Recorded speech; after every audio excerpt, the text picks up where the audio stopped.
మొదటి నుంచి నిర్గమాకాండము 20వ అధ్యాయం మొదటి నుంచి నాతో చెప్పండి అందరూ. దేవుడు యాజ్ఞలన్నీ వివరించి చెప్పెను. నీ దేవుడనైన యెహోవాను నేనే దాసుల గృహమైన ఐగుప్తు దేశంలో నుండి నిన్ను వెలుపలకి రప్పించి తిని, నేను తప్ప వేరొక దేవుడు నీకు ఉండకూడదు. పైన ఆకాశమందే గాని, క్రింది భూమి అందే గాని, భూమి క్రింద నీడయందే గాని యుండు దేని రూపమునైనను విగ్రహమునైనను నీవు చేసుకొనకూడదు. వాటికి సాగిలపడకూడదు, వాటిని పూజింపకూడదు. ఏలయనగా నీ దేవుడనైన యెహోవానగు నేను రోషము గల దేవుడను. నన్ను ద్వేషించువారి విషయములో 3-4 తరముల వరకు తండ్రుల దోషమును కుమారుల మీదికి రప్పించుచు, నన్ను ప్రేమించి నా ఆజ్ఞలు గైకొను వారిని 1000 తరముల వరకు కరుణించువాడనై యున్నాను. నీ దేవుడైన యెహోవా నామమును వ్యర్థముగా నుచ్చరింపకూడదు. యెహోవా తన నామమును వ్యర్థముగా నొచ్చరింపు వానిని నిర్దోషిగా ఎంచడు. విశ్రాంతి దినమును పరిశుద్ధముగా ఆచరించుటకు జ్ఞాపకముంచుకునుము. 6 దినములు నీవు కష్టపడి నీ పని అంతయు చేయవలెను. 7వ దినము నీ దేవుడైన యెహోవాకు విశ్రాంతి దినము. దానిలో నీవైనను నీ కుమారుడైనను నీ కుమార్తెనను నీ దాసుడైనను నీ దాసి అయినను నీ పశువైనను నీ ఇండ్లలోనున్న పరదేశి అయినను ఏ పనియు చేయకూడదు. 6 దినములలో యెహోవా ఆకాశమును భూమియు సముద్రమును వాటిలోని సమస్తమును సృజించి 7వ దినమున విశ్రమించెను. అందుచేత యెహోవా విశ్రాంతి దినమును ఆశీర్వదించి దాని పరిశుద్ధపరచెను. నీ దేవుడైన యెహోవా నీకనుగ్రహించు దేశములో నీవు దీర్ఘాయుష్మంతుడు అన్నట్లు నీ తండ్రిని నీ తల్లిని సన్మానించుము. నరహత్య చేయకూడదు, వ్యభిచరింపకూడదు, దొంగిలకూడదు, నీ పొరుగువాని మీద అబద్ధ సాక్ష్యము పలుకకూడదు, నీ పొరుగువాని ఇల్లు ఆశింపకూడదు, నీ పొరుగువాని భార్యనైనను అతని దాసునైనను అతని దాసీనైనను అతని ఎద్దునైనను అతని గాడిదనైనను నీ పొరుగువాని దగు దేనినైనను ఆశింపకూడదు అని చెప్పెను. ఆమేన్.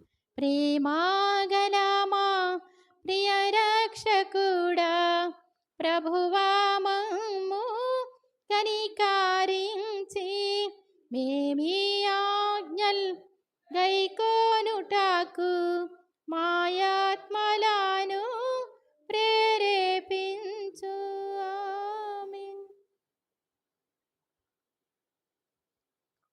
దేవుని స్తోత్రం. మీ అందరికీ నా వందనాలు. దేవుడు తన మహాకృపను బట్టి మనందరినీ కూడా ఆరోగ్యంగా సజీవ లెక్కలో ఉంచినందుకు దేవుని స్తోత్రం చెల్లిద్దాం. హల్లెలూయా, హల్లెలూయా. అందరూ సంతోషంగా ఉన్నారా? అండి, దేవుని సన్నిధిలో ఉండడం సంతోషమే కదా. మరి దేవుడు తన కృప మన ఎడల హెచ్చుగా ఉంచినటువంటి దేవునిగా ఉన్నారు. మరి దేవునికి మనకి సంబంధం ఉందా? ఏమండి, నేను దేవుని సంబంధిని అని చెప్పడానికి రుజువేంటండి? నేను దేవుని సంబంధిని, నాకు ఆయన తెలుసు. ఏమండి, ఆయనకి నేను తెలుసు అని మీకు తెలుసా? ఏదో వస్తున్నాం వెళ్తున్నాం అనేటువంటిది అంట. ఏమండి, మనకి ఆయనకి సంబంధం ఏంటి? సంబంధం మనం ఆయనకి రోజు మాట్లాడుతూ ఉన్నాం కదా, మనం మాట్లాడుతూ ఉన్నాం. మరి ఆయన మనతో మాట్లాడుతున్నారా? ఆయన మాట్లాడాలంటే ఏం చేయాలి మనం?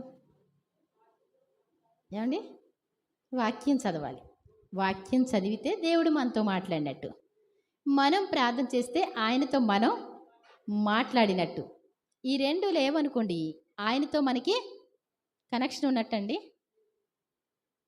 తీగె ద్రాక్షవల్లిలో నిలిచి ఉంటేనే కానీ తనంతట తానే ఫలించదు అంటారు.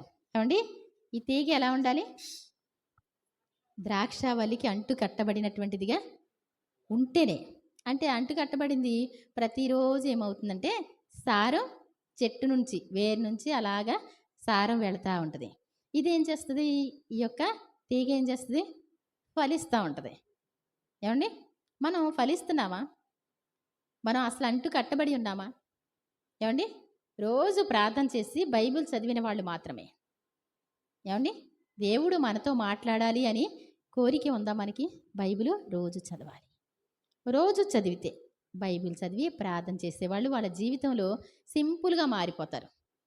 అంతేగానండి ప్రార్థనకు వారానికి ఒకసారి వెళ్ళొచ్చేసి ఒక గంటో 2 గంటలు మాత్రమే దేవుని సన్నిధికి వెళ్ళి వచ్చేసిన తర్వాత మన పనులు మనమే, మన యథావిధి జీవితం మనకి అలాగే ఉంటే ఏమాత్రం కూడా మార్పు ఉంటుందా? మార్పు ఉండదు. ఎందుకు మారట్లేదు మనుషులు అంటే ఎందుకు మారట్లా? బైబిల్ చదవట్లేదు, ప్రార్థన చేయట్లా. బైబిల్ చదివిన తర్వాత ప్రభా మమ్మల్ని ఇలా మార్చండి నాయనా అని ప్రార్థన చేస్తే దేవుడు ఏం చేస్తారంట?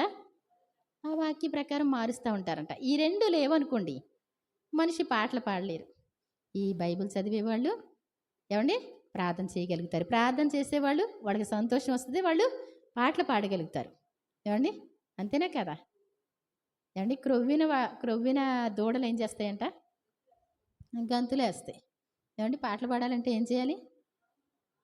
దేవుళ్ళో ఆనందంగా ఉన్నవాళ్ళు మాత్రమే పాటలు పాడగలరు. దేవుళ్ళో సంతోషంగా ఉన్నవాళ్ళు మాత్రమే పాటలు పాడగలరు. అర్థమవుతుందండి?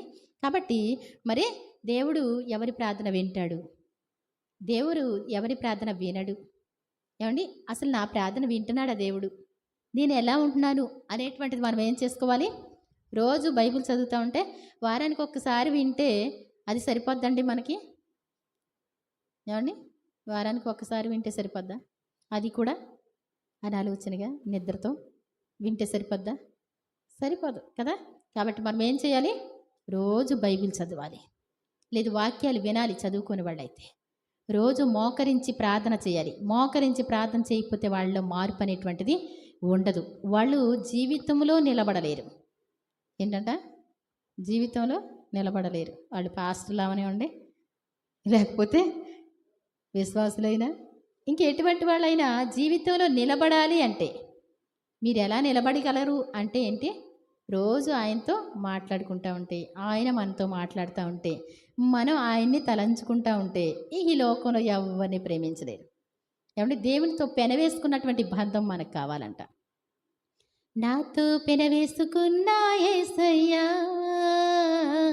నిన్ను విడిచి ఎంత దూరం వెళ్ళగలనయ్యా. ఏమండి ఒక అడుగు కూడా వేయలేనయ్యా, అభిషేకముతో బంధించు. అండి దేవుడు మనకి ప్రియమైన దేవునిగా దొరికారు. ఏమండి అద్వితీయుడైనటువంటి దేవుడిగా దొరికారు. అన్నీ ఇచ్చే దేవుడిగా దొరికారు. సమస్తం మనల్ని అర్థం చేసుకునే దేవుడిగా దొరికారు. ఇంకా మనుషుల ప్రేమకి వెళ్ళలేను, మనుషుల్ని ఆశ్రయించలేను అని రాస్తాడు ఈ పాట. చాలా బాగుంటుంది పాట. ఏమంటే దేవునితో పెనవేసుకున్న బంధం ఉన్నటువంటి వాళ్ళు ఈ లోకంలో పడిపోరు. వాళ్ళు ఎప్పుడు కూడా పడిపోరు. ఏ విషయంలో కూడా పడిపోని అవసరం లేదు. వాక్యమే వాళ్ళు ఏం చేస్తుంది? సరి చేస్తూ ఉంటుంది. ఏమండి ఇప్పుడు సిలువ ధ్యానాలు విన్నామండి. ఏమండి మన హృదయం కరిగిపోయింది. కాసేపు ఏడ్చిన తర్వాత అసలు అన్నమే తినబుద్ధి కాల. ఇంటికి వెళ్ళిన తర్వాత ఏమండి మీ వదిన గారు ఫోన్ చేసి ఇలా మిమ్మల్ని తిట్టిందండి. తిట్టిందా? ఆగు సంగతి చెప్తాను. ఏమండి ఫోన్ తీసుకొని 4 మాటలు చెడమడ తిట్టేసి ఈ సంగతి ఏంటో నేను తేల్చేస్తాను. ఏమండి ఇప్పుడు ఇంకా అన్నం తినలేదు. ఒక విషయం ఏమైంది? మరి ఏమైపోయింది విన్న వాక్యం? ఏమండి ఏడ్చారు కదా. కాస్తంత ఏం చేయాలి? ప్రభువా మీ మనసు నాకు ఇవ్వండి అని ప్రార్థన చేస్తే అప్పుడు నిలబడతారనమాట. ఈ ప్రార్థన అనేటువంటిది ఏంటి అంటే మన జీవితాన్ని మారుస్తాడు దేవుడు. ఏమండి అంతేనా కాదా? అంట్లు తోమాలనుకోండి, మనం పీచు సబ్బు అన్నీ పెట్టి రుద్దేసిన తర్వాత మనం ఏం చేయాలి? కడక్కండా తోమేసి అక్కడ పడేస్తే ఇంకా చెడిపోద్ది. ఏమండి ఒక క్రైస్తవ జీవితం కలిగి ఉన్న మనము వాక్యం వినటం మాత్రమే నీతి కాదండి. ధర్మశాస్త్రం వినివారు మాత్రమే నీతిమంతులు కాదంట. దాన్ని ఏం చేసేవారు? ఆచరించేవారే, ధర్మశాస్త్రాన్ని అనుసరించేవారే నీతిమంతులు అని దేవుని వాక్యం ఉంది. కాబట్టి దేవుడు మరి మన ప్రార్థనలన్నీ వింటూ ఉంటాడు. ఎవరమైతే దేవుని నమ్ముకుంటామో, ఎవరైతే దేవుణ్ణి కలిగి ఉంటారో వాళ్ళు తప్పకుండా దేవుడు ఏం చేస్తారు? వారిని వాళ్ళ ప్రార్థన వింటూ ఉంటారు. మరి దేవుని ప్రేమించిన వారు ప్రార్థన చేయకుండా ఉండలేరండి. ప్రతి విషయానికి దేవుని సన్నిధికి పరిగెత్తికి రాగలుగుతాం. ఎవరిని ఆశ్రయించాం? భర్తను కూడా ఆశ్రయించరు. ఏమండి నాకు ఆ శారీ కొనిపెట్టండి అనేసి అడగరండి. ఏమంటారు? ప్రభా ఇలాంటి చీర ఉంటే బాగుండు ఆయన నాకు ఏమండి? ఇది ఉంటే బాగుండయినా అస్తమానం మాటి మాటికి ఏమండి? మా ఆయన గారు కొనరు, మా ఆయన గారు ఇవ్వరు, ఇలాంటి నిందలన్నీ పోతాయి. ఏమండి? అంతేనా కదా? ఆ! దేవుణ్ణి అడగడం మొదలుపెడితే ఏమవుద్ది? మాకు ఇల్లు ఇవ్వండి ప్రభువా, మా పిల్లలు బాగుండాలి ప్రభువా, మాకు అది చేయండి ప్రభా, ఇది చేయండి ప్రభా. నువ్వు ఏ ప్రార్థన చేస్తే ఆ ప్రార్థన దేవుడు వింటా ఉంటే, రోజు జవాబు వస్తా ఉంటే నువ్వేం చేస్తావు? ఏ ప్రార్థన చేయడం మానవు. అంతేనా కదా? ఒక కుక్క పిల్ల ఉందనుకోండి, దానికి ఒకరోజు కొంచెం అన్నం వేసామండి, తెల్లారి ఏం చేస్తుంది? అది వేరే వాళ్ళ కుక్క పిల్లే మన ఇంటికి వచ్చేస్తుంది. ఎందుకని? అటు ఇటు చూస్తే నువ్వా కాదా చూస్తుంది. తనైతే గనక నాకు అన్నం పెడతాడని చెప్పి అటు ఇటు ఇటు అటు చూస్తూ ఉంటుంది. నువ్వు కనపడగానే ఏం చేస్తుంది? తోక ఊపుకుంటూ వస్తుంది. మళ్ళీ ఎంత ముద్ద పెట్టావనుకోండి, ఇక ఎక్కడికి వెళ్దండి, మళ్ళీ మీ ఇంటి వెనకాలకి వస్తుంది. అటు ఇటు చూస్తే నువ్వు ఉన్నావా లేదో చూస్తుంది. మరి దేవుని దగ్గర ఆశీర్వాదాలు పొందుకునే మనం ఒక్కసారి పొందుకున్నాం అనుకోండి, ఏమండి? ఆ జ్ఞానం మనకుంటే గనక, కుక్క పిల్లే కాదండి, కోడి పిల్ల అంతే, గేదెదోడు కూడా అంతే. ఏమండి? అవునా కదా? ఒక కోడి పిల్ల ఇంతే ఉంటుంది, బుడ్డి బుడ్డి అయ్యి. ఏమండి? నేను ఇలా గ్లాస్ పట్టుకుంటే ఎక్కడో నన్ను చూడగానే పరిగెత్తుకొచ్చేస్తున్నాయి. ఎంతంతే ఉన్నాయి. ఎంతున్నాయి? ఇంతే ఉన్నాయి. నాకు అనిపించింది ఆటికి కూడా అర్థమైపోయింది. ఏమండి? దేవుడు నీకిచ్చే ఆశీర్వాదాలు నువ్వు గమనించగలిగితే ప్రతిరోజు మోకరించి ప్రార్థన చేయగలుగుతావు. ప్రార్థన చేయని జీవితాల్లో మార్పు ఉండదనమాట అండి. దేవుడు ప్రార్థన ఆలకించే దేవుడు. ఆలకించి ఏం చేస్తాడు ఆయన? వెంటనే సమాధానం ఇస్తారు. మరి చూద్దాం ఒకసారి. మరి కీర్తనల గ్రంథం 65:2 ఒకసారి చకచక చదవండి. మీకు కొన్ని కొటేషన్లు టకటక చూపిస్తాను. వివరణ తక్కువగానే, అవే చాలా ఈజీగా ఉంటాయి కాబట్టి మీకు ఒకసారి ప్రార్థన అసలు క్రైస్తవ జీవితానికి ఎంతో విలువైంది. దేవుడు మనల్ని మరి చూస్తూ ఉంటారు. ప్రార్థన ఆలకించువాడా. చూడండి, సర్వశరీరులు. సర్వశరీరులు అంటే ఎవరండి? ఎవరండి సర్వశరీరులు అంటే ఎవరు చెప్పాలి? మనుషులందరూ సర్వశరీరులు. మరి ఇంకొక శరీరం, చేప శరీరం వేరు, కప్ప శరీరం వేరు, పాము శరీరం వేరు, గేదె శరీరం వేరు. ఏమండి? ఈ శరీరాలు అందరూ కూడా ఎవరి దగ్గరికి వేస్తారంట? ఆయన గుప్పిలు విప్పుతారని అలా చూస్తా ఏం చేస్తాయంటండి? ఒగురుస్తున్నాయి అంటే గేదెలు అంటండి ఇలా ఒగురుస్తూ ఉంటాయి చూసారా? అప్పుడు ఏంటంట? మొరపెట్టుచున్నట్టంట. పక్షులన్నీ కూడా దేవుని స్తుతిస్తాయంట. ఎందుకోసం? మాకు ఆహారం పెడుతున్నారు, మీకు వందనాలు నాయన అని చెప్పి పొద్దుటే స్తుతిస్తాయి, వెళ్ళిపోతాయి, పెట్టమని అడుగుతాయి, తర్వాత ఏం చేస్తాయి? మధ్యాహ్నం వచ్చేస్తే స్తుతిస్తాయి, సాయంకాలం కూడా ఏం చేస్తాయి అవి? ఊళ్ళకి వెళ్ళేటప్పుడు కూడా స్తుతించే వెళతాయి అంటండి. రోజుకి ఎన్నిసార్లు ప్రార్థన చేస్తున్నాయి? ప్రార్థన అనొచ్చు, లేకపోతే ఆరాధన అనొచ్చు, పాటలు అనొచ్చు. ఏమండి? పక్షులు మరి రాత్రి మనల్ని కూడా మేలుకొలిపి పాటలు పాడడానికి దేవుడు మేలుకొలుపుతాడంట. మనం కూడా అర్ధరాత్రి పాటలు పాడడానికి సంతోషం ఇస్తాడు దేవుడు. కాబట్టి ప్రార్థన ఆలకించువాడా. సర్వశరీరులు, మనుషులు మాత్రమే కాదండి, సర్వశరీరులు, ఏ పిట్టైనా, పక్షి అయినా, జంతువైనా, ఏదైనప్పటికీ కూడా అది వేదన పడతా ఉంటే దేవుడు ఏం చేస్తారు? దాన్ని చూస్తూ ఉంటారు. ఒకవేళ అడవిలో ఉండి బాధపడతా ఉన్నాయి అనుకోండి, సులువైన మరణం వేస్తాడు.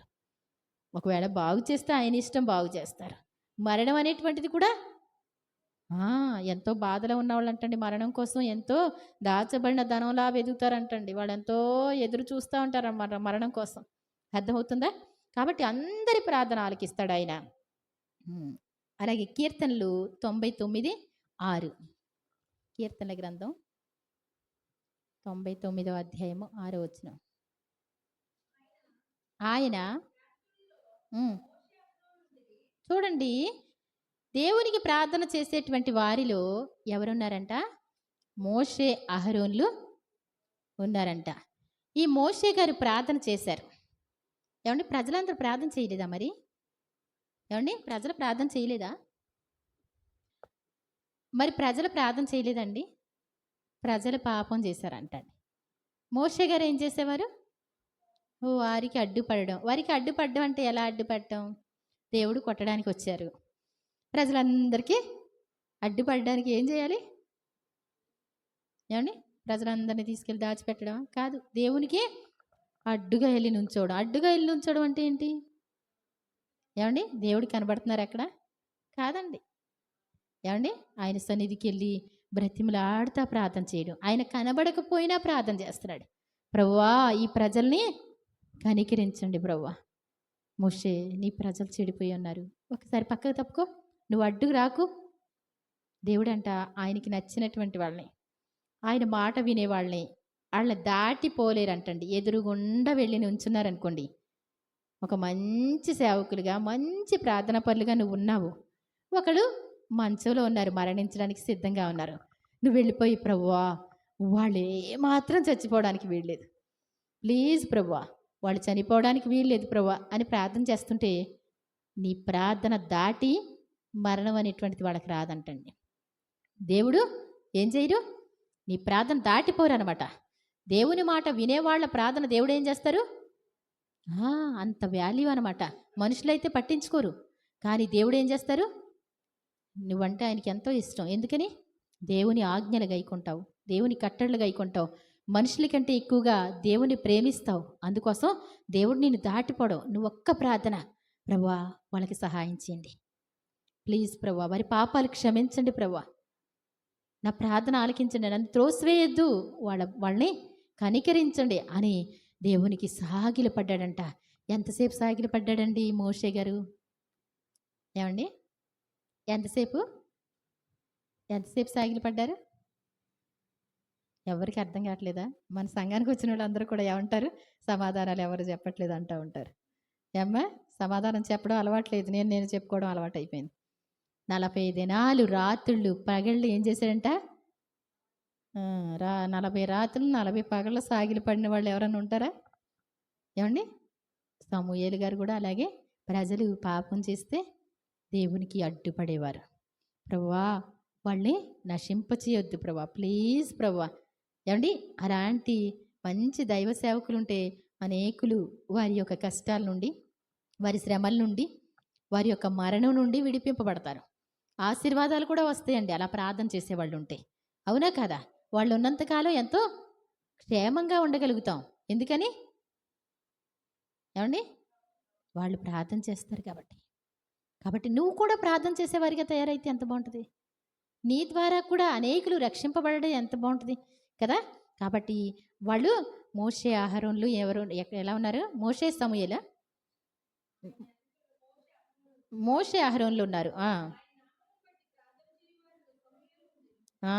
ఆయన నామాన్ని బట్టి ప్రార్థన చేసేవారిలో సమూయేలు కూడా ఉన్నారు. అహరోను కూడా అందరి నిమిత్తం ప్రార్థన చేశారు, అందరి నిమిత్తం ప్రాయశ్చిత్తాలు చేసేవారు. ఏమండి అందరి పాపాలు, ఒక రోగంతో వస్తే వాడికి ప్రాయశ్చిత్తం చేసి ప్రభువా క్షమించండి అని చెప్పి మరి వారి కోసం మరి విజ్ఞాపనలో ప్రార్థనలు చేసేవారు అనమాట అండి. అలాగే 102:1 కీర్తనలే 102 అధ్యాయము 1వ వచనం. యెహోవా నా ప్రార్థన ఏంటంటండి, ప్రభువా నా ప్రార్థన ఆలకించండి, నా మొర నీ యొద్దకు చేరనివ్వండి. నా కష్టదినాన్న నాకు విముఖుడవై ఏంటి నా ప్రార్థన ఆలకించకుండా నన్ను పట్టించుకోకుండా ఉండొద్దు. నేను ప్రార్థన చేస్తున్నా, మీ సన్నిధికి వచ్చాను, మనసు నిలుపుకొని మీ సన్నిధికి వచ్చి మోకరించి నా చేతులెత్తి ప్రార్థన చేస్తున్నా. మీరేం చేయొద్దు, నా కష్ట దినంలో నన్ను విడిచిపెట్టొద్దు. ఈ లోకంలో మనుషులు అందరూ కూడా ఏం చేస్తారు అంటే, ఆస్తులు ఉన్నప్పుడు, అంతస్తులు ఉన్నప్పుడు, లేకపోతే హోదా ఉన్నప్పుడు, ఆరోగ్యం ఉన్నప్పుడు మనతోనే ఉంటారు. కష్టం వచ్చినప్పుడు ఏం చేస్తారు, తప్పిపోతారు. కానీ మీరు మాత్రం నా కష్టదినాన్న నాకు విముఖుడుగా ఉండవద్దు ప్రభువా అని ప్రార్థన చేస్తున్నాడా. నాకు చెవియొగ్గుము. ఏంటంటండి, నేను మొరపెట్టినప్పుడు మామూలుగా ప్రార్థన చేస్తాను, ఒక్కొక్కసారి నా తండ్రి మీరు సహాయం చేయకపోతే నాకు అస్సలు కుదరదు నాయన, ఇప్పటికిప్పుడు మీరు సహాయం చేయాలి. నేను మొరలేని నాడు ఏం చేయాలి, మీరు త్వరగా ఏం చేయాలి, ప్రభువా ఇప్పుడే తండ్రి. ఏమండి అవునా కదా? దేవుణ్ణి నమ్మినటువంటి వాళ్ళకి ఎంతో అద్భుతమైన ఫలితాలు వాళ్ళు చూడగలుగుతారు. దేవుని స్తోత్రం చెప్దాం. రాత్రి షార్ట్ మెసేజ్లో ఒకటి నా స్టేటస్లో పెట్టాను. ఏంటి అంటే, ఒక అతనితో 69లో అనుకుంటండి అది జరిగింది. అయితే అతను మంచం మీద ఉన్నాడు, బెడ్ మీద ఉన్నాడు. డాక్టర్స్ 4 ఉన్నారంటండి. నువ్వు ఏదైనా చెప్పాలనుకుంటే ఇప్పుడే చెప్పేసేయ్. ఎందుకు అంటే నీ నాలుకని కట్ చేస్తాం కాబట్టి. నాలుకకి ఏమైంది అంటే క్యాన్సర్ వచ్చిందంటండి. నువ్వేదైనా చెప్పాలనుకుంటే, ఆ మాటలు మరలా మరలా వినాలనుకుంటే గనక, ఇప్పుడు మాత్రమే మాట్లాడగలవు నువ్వు. తర్వాత వినలేవు. మాట్లాడలేవు. కాబట్టి ఒక్కసారి నీ మాటలు రికార్డ్ చేస్తాం మేము. నువ్వేం చెప్పాలనుకున్నావో చెప్పు. అందరూ వింటారు అన్నారంటండి. అంటే అలాగే తీసుకురండి అన్నాడంట. రికార్డరు, టేప్ రికార్డర్ తీసుకొచ్చి, అప్పుడు టేప్ రికార్డర్ కదండీ! తీసుకొచ్చి ఆన్ చేశారు. హల్లెలూయా! హల్లెలూయా! హల్లెలూయా! హల్లెలూయా! అన్నాడంట. ఇంకేం చెప్పలేదండి ఆయన. 4 సార్లు హల్లెలూయా చెప్పాడు. ఓకే. ఇంకింతే కదా! అంతే. ఏవండీ 4 సార్లు హల్లెలూయా! హల్లెలూయా! హల్లెలూయా! హల్లెలూయా! అన్నాడంటండి. అన్న తర్వాత మరి ఆపరేషన్ చేయాలంటండి. ఆపరేషన్ చేయడానికి మరి ఆపరేషన్ చేసే డాక్టర్ గారికి ఆ రిపోర్ట్ ఇచ్చారంట. రిపోర్ట్ ఇస్తే ఆయన అన్నారంట, "ఈ రిపోర్టు ఎప్పుడిది?" అన్నారంట ఇలా చూసి. అంటే వాళ్ళన్నారంట, 4 డేస్ అవుతుందండి. 4 రోజులు అవుతుందండి. అంటే ఈ క్యాన్సర్ అనేటువంటిది ఈ స్టేజ్‌లో ఉండదు. నిమిష నిమిషానికి మారిపోతా ఉంటది. రోజు రోజుకి మారిపోతా ఉంటది. ప్రెజెంట్‌ది కావాలి. ఇప్పుడుది కావాలి మనకి.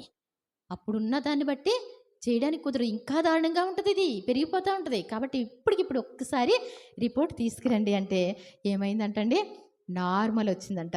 అసలు ఇదేంటిది? ఈ రిపోర్ట్ ఒక్కటిదేనా? ఒక్కడిదే. నోట్లో ఏవండీ నాలుకని ఒక్కసారి స్కాన్ చేస్తే మరి ఎక్స్‌రే తీస్తే ఏమైందంటండి? దేవుని స్తోత్రం చెప్దాం. నార్మల్ రిపోర్ట్ వచ్చిందంట. ఏం చెప్పాడతను? 4 దేవునికే మహిమ. దేవుని స్తుతించండి. దేవుణ్ణి ఆరాధించండి. దేవుని గనపరచండి. అంటే అసలు ఒక మనిషి తన పూర్ణ హృదయంతో దేవుణ్ణి మనసారా వేడుకునేటువంటి మాట తన హృదయంలో చాలా ఉండొచ్చు కానీ, పైకి చెప్పేది ఎంత చెప్పాడు? ఇప్పుడు క్యాన్సర్‌తోనే ఉన్నాడండి. టకటక మళ్ళా మాట్లాడలేడు. తను అందరితో చెప్పే బదులు, అందరితో మాట్లాడే బదులు దేవునికి మహిమ చెల్లిద్దాం. ఏది జరిగినప్పటికీ కూడా దేవుని నామానికి మహిమ కలుగును గాక. నాలిక పోయినా దేవునికి మహిమే అని చెప్పి అది కష్టంగా చెప్పినట్టున్నాడు. హల్లెలూయా! హల్లెలూయా! హల్లెలూయా!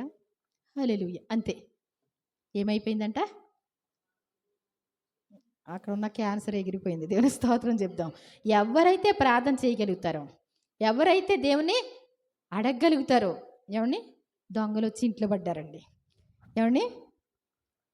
మీ ఫోన్ మోగుతుంది. పోలీస్ స్టేషన్‌కి అన్నారనుకోండి దొంగోడు ఉంటాడండి. ఏవండీ? దొంగోడు ఉంటాడా? పోలీస్ స్టేషన్‌కి ఫోన్ చేత్తన్నావా? చేత్తన్నాను.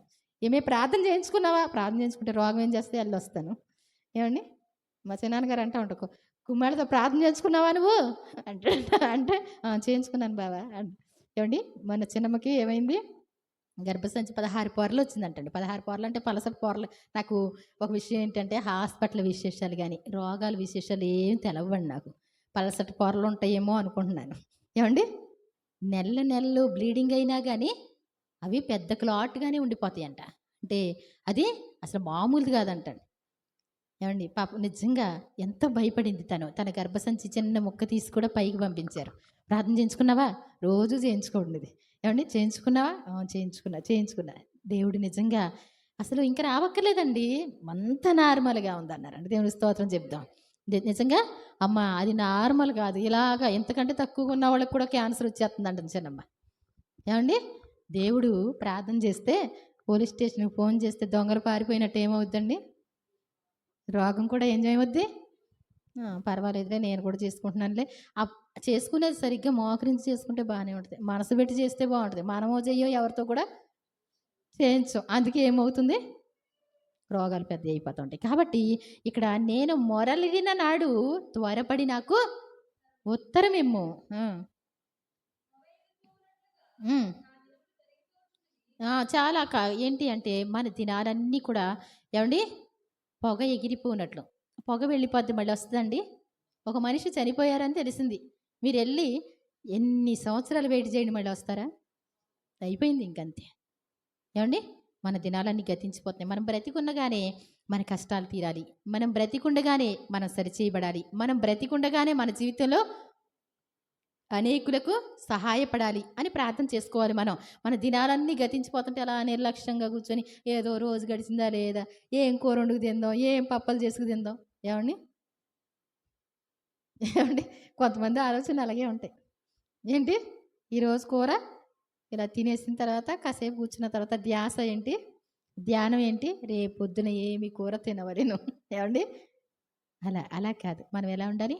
ప్రభువా నా రోజులన్నీ అయిపోతున్నాయి. నన్ను వాడుకోండి. నన్ను ఈ లోకానికి ఎందుకు పంపించారు?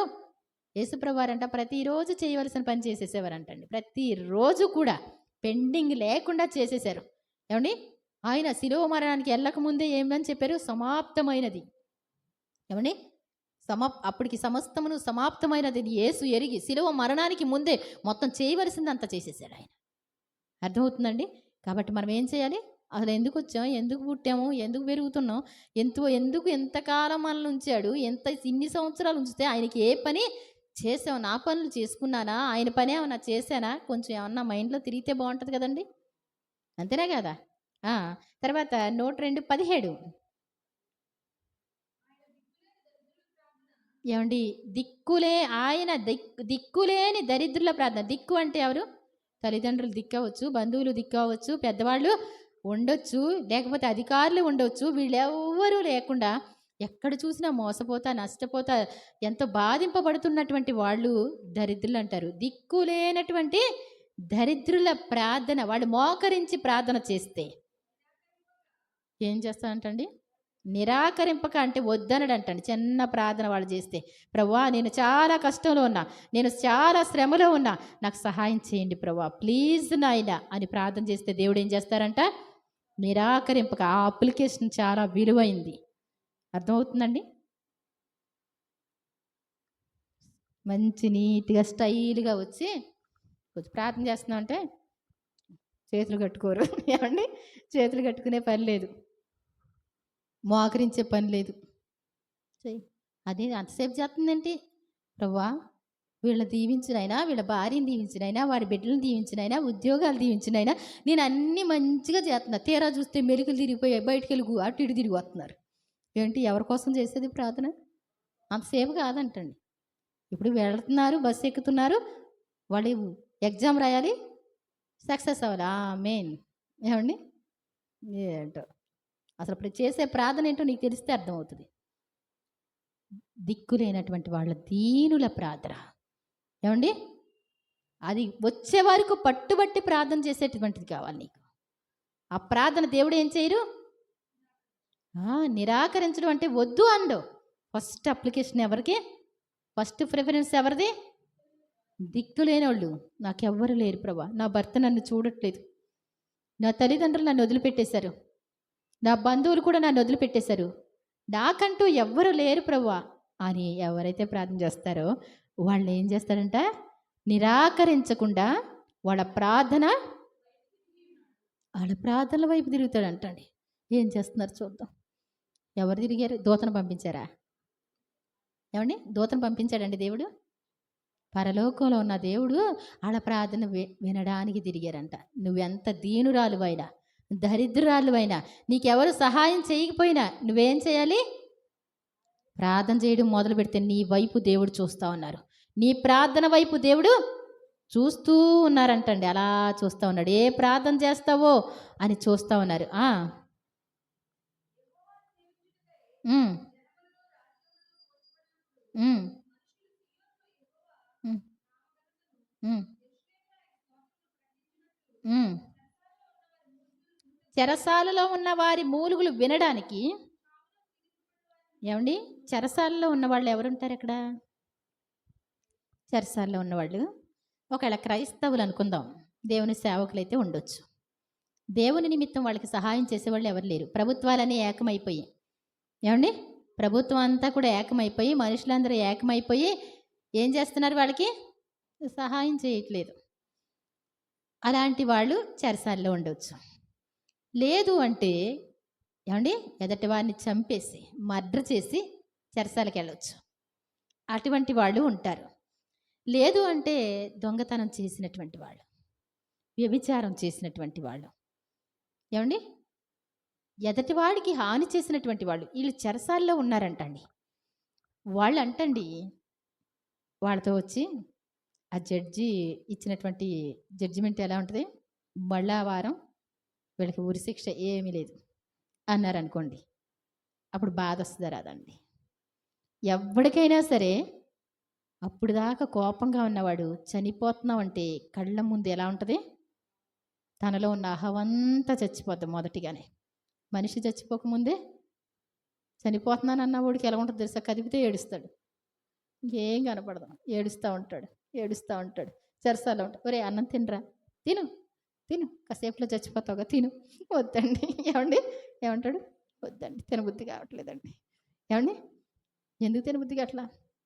అసలు ఏంటి నా వయసు ఏంటి, నా పరిస్థితి ఏంటి, నేను ఎందుకు వచ్చాను ఇక్కడికి, అసలు ఈ పని చేయకుండా ఉంటే బాగుండు కదా. ఏమండి, అప్పటి వరకే ఉంటాడు సాతానుగాడు, చేయించే వరకే ఉంటాడు. చెరసాల్లో పెడితే వాడి పని అయిపోయింది. మరణశిక్ష కూడా రాసిన తర్వాత వాడి పని అయిపోయింది. ఏమండి, చెరసాల్లో ఉన్న వారి మూలుగులు వినడానికి, ఏమండి, మరణానికి విధింపబడినటువంటి వాళ్ళు, మరణానికి విధింపబడిన వాళ్ళు అంటే నీతి చేశాడండి, న్యాయం చేశాడండి, అప్పుడు మరణానికి విధింపబడ్డాడండి అన్నవాళ్ళు అని రాట్లా అనట్లా. అక్కడ ఏమంటున్నాడు? చావునకు విధింపబడినటువంటి వాళ్ళు. ఏమండి, వారిని విడిపించడం కోసం ఎవరైతే దిక్కులేని వాళ్ళు ప్రార్థన చేస్తారో, చెరసాల్లో ఉన్న వాళ్ళు ప్రార్థన చేస్తారో, మరణానికి విధించబడినటువంటి వాళ్ళు ప్రార్థన చేస్తారో,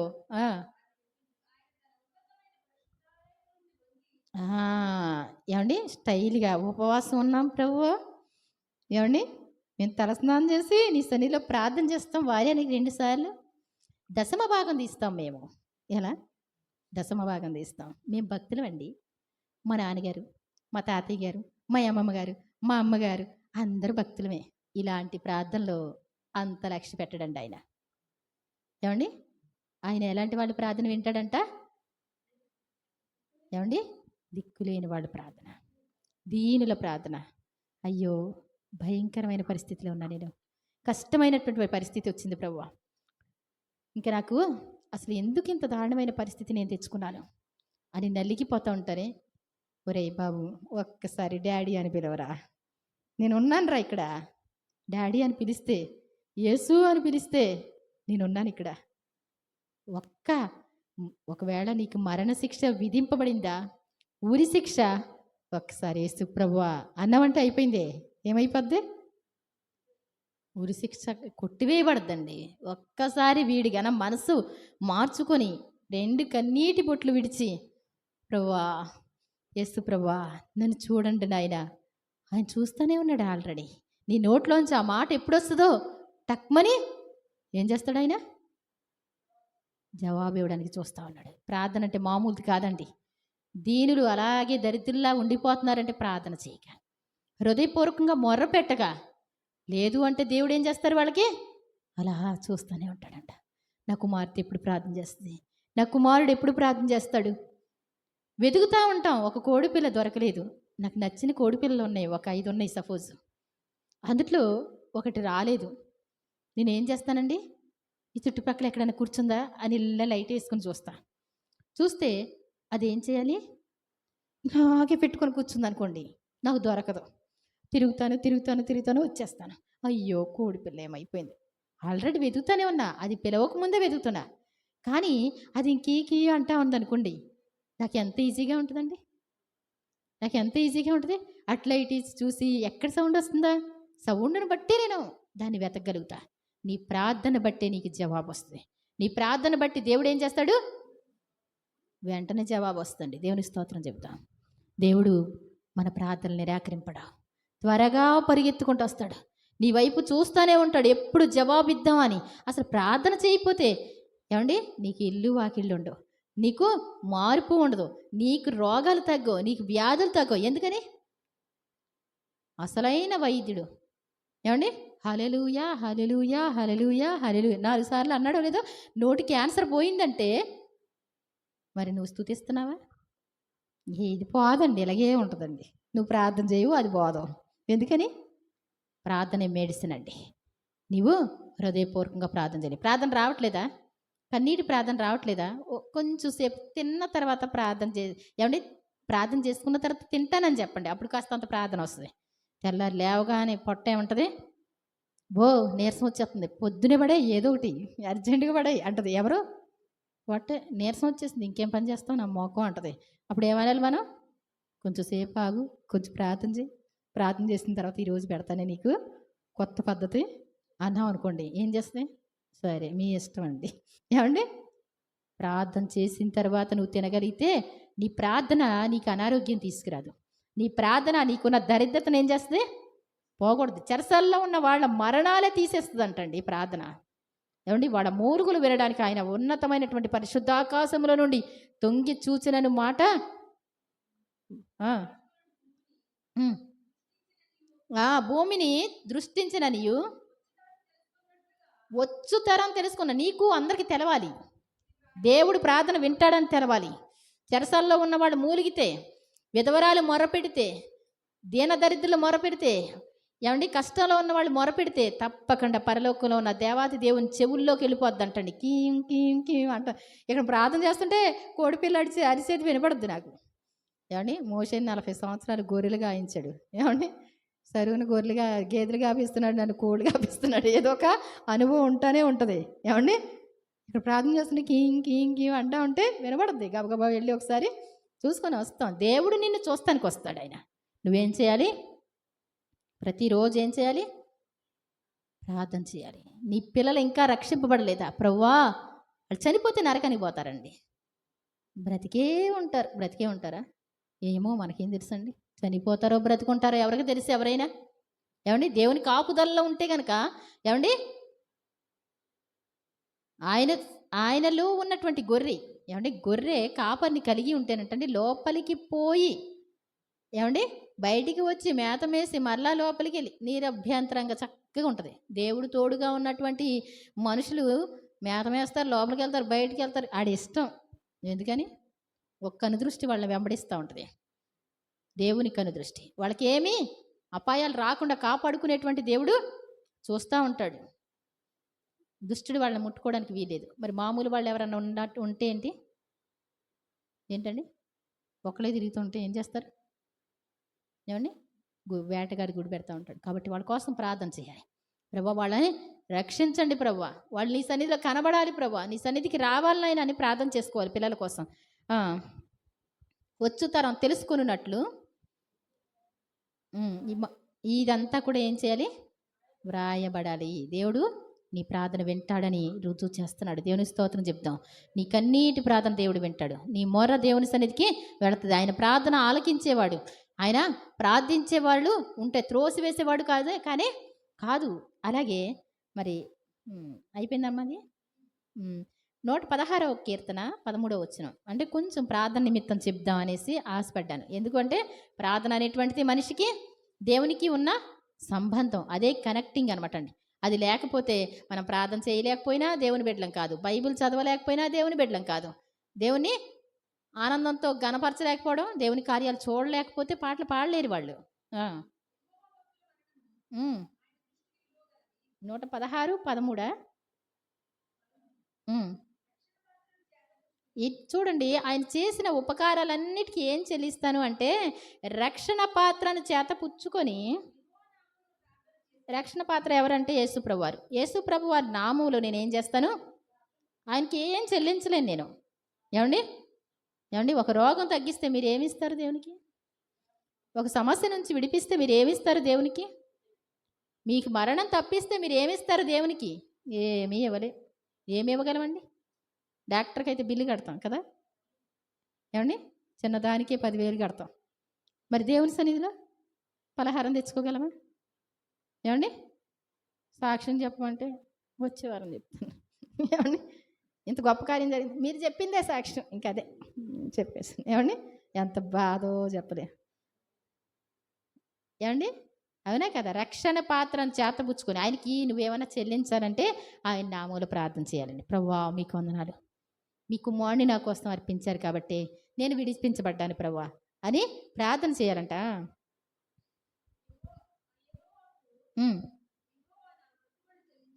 దేవునికి ఆయన మొక్కుబళ్ళు ఉంటే కూడా చెల్లిస్తాను, ఆయన నామములో ప్రార్థన చేస్తాను అంటాడు. అలాగే 141, 2. 141 కీర్తన 2వ వచనం అండి. ఏంటంటండి, మనం ప్రార్థన చేస్తే ధూపం అంటండి. మీరు ఒక క్రైస్తవ జీవితంలోకి వచ్చినటువంటి మీరు భక్తి చేయడం రాకపోతే ఏవండి, మీ ప్రక్కనున్న పూజలు చేసేవాళ్ళు ఉంటారు గదా! ఏవండి, మీరు పొద్దున్నే ఏం చేస్తారని అడగండి. మేమమ్మ పొద్దున్నే లేచి ఏం చేస్తాం, చకచక తెల్లవారుజామునే ఇల్లు వాకిలు ఊడ్చేసుకొని చకచక ఏం చేస్తాం, చక్క స్నానం చేసి ఏం చేస్తారు, పూజ చేస్తారు కదా! వాళ్ళు ఎవరన్నా డిస్టర్బ్ చేస్తారా? మా అబ్బాయి పూజ చేసుకోవాలండి అంటాడు. వాడు ధూపం వేసుకుంటారు. అగరబత్తులు పెట్టి చక్కగా వెలిగిస్తారు. పాపం అగరబత్తుల వాసన మంచిది కాదంటండి. అందుకే విగ్రహాలు అవి వాసన చూడవు కాబట్టి వీళ్ళకి రోజు పట్టేసి ఎక్కువ క్యాన్సర్లు వస్తాయంట. ఏమండి, మరి అక్కడి నుంచి అక్కడే తిరుగుతూ ఉంటుంది కదా వాసన, అందుకోసం. అర్థమవుతుందా? ఏంటంట, వాళ్ళు ధూపం వేస్తారు, సాంబ్రాణి పోగేస్తారు, అగరబత్తులు వెలిగించుకుంటారు. మరి నువ్వు రోజు ప్రార్థన చేస్తున్నావా? నువ్వు చేస్తున్నావా? మా దేవుడు గొప్ప దేవుడు, మేము యేసుప్రభుని నమ్ముకున్నాం. యేసుప్రభుని నమ్ముకున్నావు, సరే. ప్రార్థన చేస్తున్నావు నువ్వు? ఏమండి, దేవరాత్రి అంతా కాచి కాపాడారు, ఇంతకాలం ఇచ్చారు. ఈరోజు మీకోసం జీవించాలి. నా ప్రార్థనా జీవితాన్ని మెరుగుపరచండి. నేను పాటలు పాడాలి నాయన, రోజు కొత్త పాటలు నేర్చుకోవాలి నాయన. ఏమండి, కన్నీటి ప్రార్థన నాకు కావాలి నాయన, మోకడ ప్రార్థన నాకు కావాలి నాయన, చేతులెత్తి ప్రార్థన నాకు దయచేయండి నాయన. అందరి కోసం నేను ప్రార్థన చేయాలి నాయన. ఏమండి, ప్రార్థన చేయమంటే ఎంతసేపు అండి? 1 నిమిషం కూడా ఎక్కువే. అది అవునా కదా? 1 నిమిషం కూడా చాలా ఎక్కువైపోద్ది. ఎందుకని? ప్రార్థన చేయడం రాక, దేవునితో మాట్లాడుకోవడం రాక, ఆయనతో మాట్లాడడం ఇష్టం లేక. ఏమండి, పక్కన అమ్మాయి ఎవరన్నా కలిసింది అనుకోండి, ఏం చేస్తారు? చీపురు చేతిలో ఉంటే, బిందె చేతిలో ఉంటే ఎంతసేపు మాట్లాడతారు? గంట సేపు వెళ్తుంది. ఏమండి, మనకి సెల్ల పట్టుకున్న గంట ఈజీగా తినేస్తుంది కదా. ఈజీగా ఇలా చూసారనుకోండి, అటు చూసి ఇటు చూసే లోపల ఏమైపోద్ది, గంట సేపు వెళ్ళిపోద్ది. మరి దేవునిలో ప్రార్థన చేయడం ఎంతసేపు? మీరు ఈసారే ఏం చేస్తారంటే, చిన్న చిట్క, మీరు మోకరించేటప్పుడు చిన్నగా టైము ఇలా రాసేసుకొని అక్కడ పెట్టండి. మీ ప్రార్థన అయిపోయిన తర్వాత ఎన్ని నిమిషాలు చేశారు చూడండి. గంటలు అంటలా నేను, ఎన్ని నిమిషాలు చేశారు? 2 నిమిషాలు చేశారా, 3 నిమిషాలు చేశారా, 5 నిమిషాలు చేశారా? చూడండి. 5 నిమిషాలు చేస్తే హయ్యెస్ట్ వాళ్ళు. ఏంటి 5 నిమిషాలు ప్రార్థన అంటే ఏంటి? అలా ఉంది లోకం. అసలు ప్రార్థనే లేదు. పొద్దున్నే లేవగానే ఏం చేయాలి మనం? ప్రార్థన చేసుకోవాలి. ఒక క్రైస్తవ జీవితంలో మొట్టమొదటిగా దేవుణ్ణి స్తుతించాలి. ఉదయాన నా ప్రార్థన నిన్ను ఎదుర్కొంటుంది అంటాడు భక్తుడు. కాబట్టి నా ప్రార్థన ధూపం వల్లేను, నేను చేతులెత్తుట సాయంకాలం నైవేద్యం అది ఎంతో విలువైందంటండి. దేవునికి నైవేద్యం చేసేవారు. ఏలియా ఏమంటాడు? సాయంకాల నైవేద్యం అర్పించే సమయం అయిపోయిందని తను ప్రార్థన చేయడం మొదలు పెడతాడు. ఏమండి, అందరూ కూడా 2 తలుపుల మధ్య ఎందాక తడబడతా ఉంటారు. యెహోవా దేవుడైతే దేవుడు అనుకోండి, బయలు దేవుడైతే దేవుడు అనుకోండి అని. అప్పుడు ఆ సాయంకాల నైవేద్యంలోనే తను ఆ యొక్క ఎద్దును వధించి ప్రార్థన చేస్తే ఆకాశం నుండి అగ్ని వచ్చి ఏమండి దహించేసింది. అర్థమవుతుందా? సాయంకాల నైవేద్యం లాగా నేను ప్రార్థన చేతులెత్తి ప్రార్థన చేస్తే ఏంటి? దేవునికి ఆహారం పెట్టినట్టు అంటండి. మనం ప్రార్థన చేయడం దేవునికి ధూపం వేసినట్లు. ధూపం అంటే ఆయన ఆగ్రహాన్ని ఇస్తారంట సంతోషంగా. గుర్తుపెట్టుకోవాలి, మనం ప్రార్థన చేయాలి, చేతులెత్తి ప్రార్థన చేయాలి. నీ దృష్టికి అంగీకారములు దేవుడు అంగీకరించే ప్రభువా. మరి ఆయనకి అంగీకారంగా ఉండాలంటే ఆయనకి ఇష్టమైనట్టు చేయాలి కదండి. మన ఇష్టం వచ్చినట్టు చేస్తే అవుతుందా? ఆయనకి అంగీకారంగా ఉండాలంటే మనం ఏం చేయాలి? ఆయనకి ఇష్టమైనట్లు చేయాలంట. తర్వాత సామెతలు 15:8 అండి. చిన్నమ్మ ఇల్లు పెట్టపోయి జ్వరమా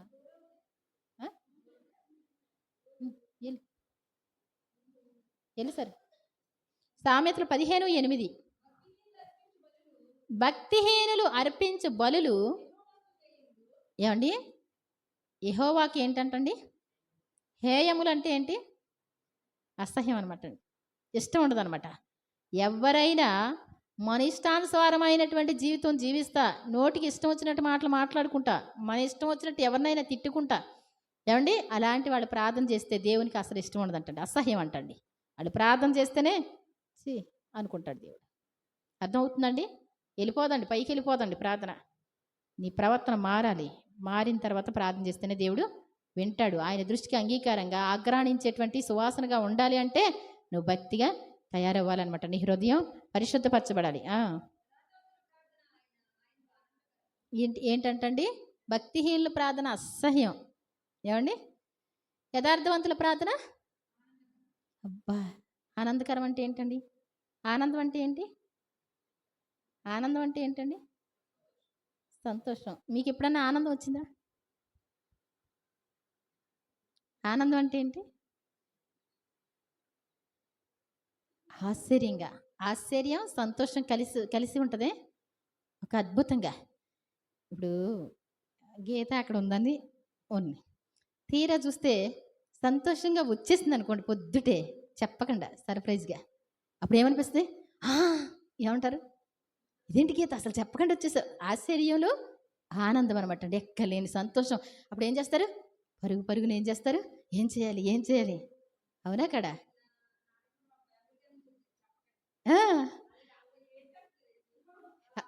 అంతే కదా. అమెరికా నుంచి చెప్పకుండా వస్తే ఎలా ఉంటుంది? కన్నీళ్ళు వచ్చేస్తాయి వాళ్ళకి. అవునా? ఏంటంటే ఏంటంటే యథార్థవంతులు ప్రార్థన చేస్తే ఎలా ఉంటుందంట? ఆయనకి ఎక్కడ లేని సంతోషం. ఏమి చేయాలి వీళ్ళకి ఏమి చేయాలి? వాళ్ళ జీవితం నాకు అర్పించేశారు, వాళ్ళు నా కోసం ఇది త్యాగం చేశారు, నా కోసం అక్కడికి వెళ్ళనని చెప్పారు, ఇది తిన్నని చెప్పారు, ఈ మాట పలకనని చెప్పారు, తమ ఆస్తినైనా వదిలేసుకోవడానికి ఇష్టపడ్డారు, కాబట్టి వీళ్ళకి ఏమి ఇవ్వాలి అని ఎదురు చూస్తాడంట దేవుడు. అంతేగాని అడుక్కుంటేగా ఇచ్చే దేవుడు కాదండి. నువ్వు ఆయన కోసం ఉంటే ఏం చేస్తాడు ఆయన? ఏమి ఇవ్వాలి అని ఎదురు చూస్తాడు నీ కోసం. దేవుని స్తోత్రం చెప్తాం. యథార్థవంతుల ప్రార్థన ఆయనకి ఆనందకరం, సంతోషంతో గంతులు వేసేలా ఉంటుంది ఆయనకి. భక్తిహీనుల మార్గం యెహోవాకు హేము. వాళ్ళు నడిచే నడక భక్తిహీనులు అయి ఉంటారు. భక్తిహీనులు అంటే ఎవరండి? వాళ్ళని ఎక్కడో దూరం వాళ్ళు అనుకోకలా. మనం ఉన్నామే, మన వాక్యం కాకుండా మన ఇష్టం వచ్చినట్టు మాట్లాడడం, వాక్యం కాకుండా మన ఇష్టం వచ్చిన డిసిషన్స్ తీసుకోవడం. వాళ్ళు ఇలా అన్నారు కాబట్టి నేను ఏంటంట, అసలు మధ్యలో దేవుడే ఉండడు ఇక్కడ. ఏమంటే మధ్యలో దేవుడు ఉండడు. వాళ్ళు అన్నారు, మనం అంటాం. దానికి సొల్యూషన్ ఏంటి? ప్రక్కన అన్యుడు ఎలా ఊహిస్తాడో నువ్వు అలాగే ఊహిస్తావు. దేవుడు ఏమంటారు? మిమ్మల్ని హింసించే వారి కోసం ప్రార్థన చేయండి అంటే ఆ ప్రార్థన మధ్యలో ఎక్కడన్నా వస్తుంది? మాకులంటి వాళ్ళు కానీ ప్రార్థన చేద్దాంలే కాదంటలేదు. వాళ్ళు ఎలాంటి వాళ్ళు తెలుసా నీకు? ఏమంటారు? ఇప్పుడంటే యేసు ప్రభు వారు వచ్చారు. ఆ రోజున దావీదు గారు చేశాడు. వాళ్ళ పాపాలు వాళ్ళని బట్టి, పాపాలను బట్టి శిక్షించిన అయినా వాళ్ళే నిర్దోషులకి ఎంచొద్దున ఆయన అన్నాడు. అదే ప్రార్థన నాకు ఇప్పుడు కావాలి. యేసు ప్రభు వారు ఏమంటారు? మీ శత్రువుని క్షమించండి అంటారు. మనకు ఆ ప్రార్థనలు వద్దండి. అసలు ఇంత మార్పు కూడా రావట్లేదు కదా. చూస్తూ ఉంటాం, మనుషులందరినీ చూస్తూనే ఉంటాం. ఎన్ని సిలువ ధ్యానాలు వెళ్ళినాయి, ఎంత వాక్యాలు విన్నాయి, 7 మాటలు విన్నాయి, 10 మాటలు విన్నాయి. ఏమండి 10 సంవత్సరాలైనా 20 సంవత్సరాలైనా మనం మనలానే ఉంటున్నాం. ఏమండి ఆ ప్రార్థనా జీవితాలు ఉండట్లేదు, వాక్యం చదివే జ్ఞానం ఉండట్లేదు. ఉంటుందండి, రోజు వాక్యం చదువుతున్నారా? వాక్యం వింటున్నారా? మోకరించి ప్రార్థన చేస్తున్నామమ్మ మా పిల్లల కోసం కూడా ఉంటున్నారా? ఏమండి కొత్త పని ఏదైనా తగిలిందనుకోండి, కొంచెం ఎక్కువ రేట్ ఏదైనా ఇస్తా అన్నారనుకోండి, ఏం చేస్తామండి మనం? అక్క ప్రార్థన చేయి అక్క అంటది ఒక అమ్మాయి. అక్క ప్రార్థన చేయి, నువ్వు చిన్న ప్రార్థన చేయి. నేను చేయను కానీ అక్క మీరు చేయండి అక్క. ఏమండి నేను చేయను కానీ అక్క మీరు చేయండి అక్క. ఏంటంట వీళ్ళు భక్తి వాళ్ళు రోజు ప్రార్థన చేయించుకుంటారు, గంట సేపు అయినా ప్రార్థన చేయించుకుంటారు. ఏమండి భక్తి వాళ్ళు, నువ్వు చెయ్యమ్మ ఒకసారి, నాకు పని ఉంది అక్క. ఏమంటారు? నువ్వు చేయమంటాను. నేను ఎవరినైనా ఏం చేస్తాను? నువ్వు ముందు చేయమ్మా, తర్వాత ఏమండి అంతేనా కదా. అప్లికేషన్ ఏదైనా రాయాలంటే ఏం చేయాలి మనం? మొదటిగా మనం ఏం చేయాలి? అసలు వాళ్ళని పెట్టాలా, నేను ఎంటర్ అవ్వాలా? మ్యాటర్ అంతా నాది రాసేసుకున్నాను అనుకోండి, మీరు వచ్చారు ఏదైనా అప్లికేషన్ పూర్తి చేయమని, ఏమండి లోన్ పెట్టుకుంటున్నాను అక్క అని వచ్చారు, మీదంతా నా మ్యాటర్ రాసేసాను అనుకోండి, బాగుంటుందండి? మొత్తం అంతా రాస్తే ఆ తర్వాత ప్రభు వీళ్ళకి సహాయం చేయండి ఆయన అని చిన్న సంతకం పెడితే, ఏమండి విఆర్ఓ సంతకం నాకు వచ్చులే, విఆర్ఓ ముద్ర నేనేయించగలనులే అని మీరు వేసారనుకోండి, బాగోదు. మీ ప్రార్థన మీదే. తర్వాత ఏమవ్వాలి? విఆర్ఓ సంతకం కావాలి, ఎంఆర్ఓ సంతకం కావాలి, ఏమండి ప్రెసిడెంట్ సంతకం కావాలి. ప్రెసిడెంట్ ఎంత నేను మాట్లాడినా కాబట్టి నేనే పెడతాడు సంతకం అన్నారనుకోండి, ఏమవుద్దండి? కుదరదు. ఎందుకంటే నువ్వు చేసుకునే ప్రార్థన నువ్వు చేసుకో. సేవకులతో చేయించుకుంటే, అమ్మా నేను చేసుకుంటున్నాను తప్పకుండా నువ్వు కూడా చెయ్యి. మీ ప్రార్థన నా ప్రార్థన కలిసిందనుకోండి, మన ఇద్దరి కోసం పరిశుద్ధాత్ముడు విజ్ఞాపన చేస్తారు. ఆ తర్వాత యేసు ప్రభువారు మరలా విజ్ఞాపన చేస్తారు. ఇది పెద్ద ప్రాసెస్ అండి. ముద్రేసి ఇక్కడ అలా అలా అలా వెళ్తా ఉంటాయి చూసారా? ఏమండి మీకు తెలుసా అక్కడికి? ఫస్ట్ ఇక్కడ పంచాయతీ ఆఫీసు, ఆ తర్వాత అశ్వరాపేట వెళ్ళాలి, ఆ తర్వాత మేము ఎంఆర్ఓ దగ్గరికి వెళ్ళాలి, ఆ తర్వాత ఏం చేయాలి? పైకి పంపిస్తాంలేమ్మా అంటారు. పైకి తర్వాత ఎవరు పెడతారో నాకు తెలియదు కానీ ఇలాగా దేవుని దగ్గరికి వెళ్ళాలి ప్రార్థన. అందరు ముద్రలు పడాలి, అందరు సంతకాలు పడాలి, అందరూ చదవాలి. అది నీ ప్రార్థన అంటే పై పైన చదివితే వచ్చేద్దరే ఇంకొచ్చేద్దరే అనుకోవద్దు. నువ్వేం చేయాలి? ఏమండి లోన్ పెట్టామంటే ఏం చేస్తున్నావు? ఎదురు చూస్తున్నావు. ఏమండి వచ్చేద్ది అప్లికేషన్ పెట్టాం కాబట్టి మరి ప్రార్థన చేస్తే వస్తుందని నమ్మకం ఉందా? నీ ప్రార్థన దేవునికి ఆనందకరంగా ఉంటే తప్పకుండా నీకు సహాయం చేస్తారు దేవుడు. తర్వాత ఏంటంటండి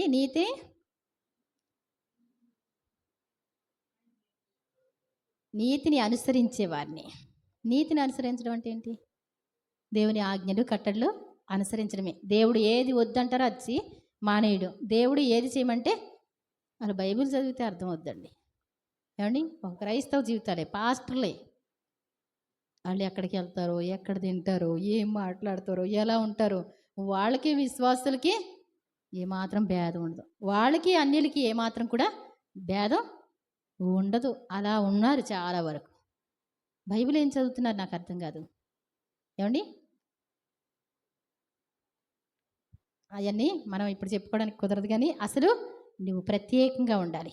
నీతిని అనుసరించే వాళ్ళ ప్రార్థన దేవునికి సంతోషం అంటండి.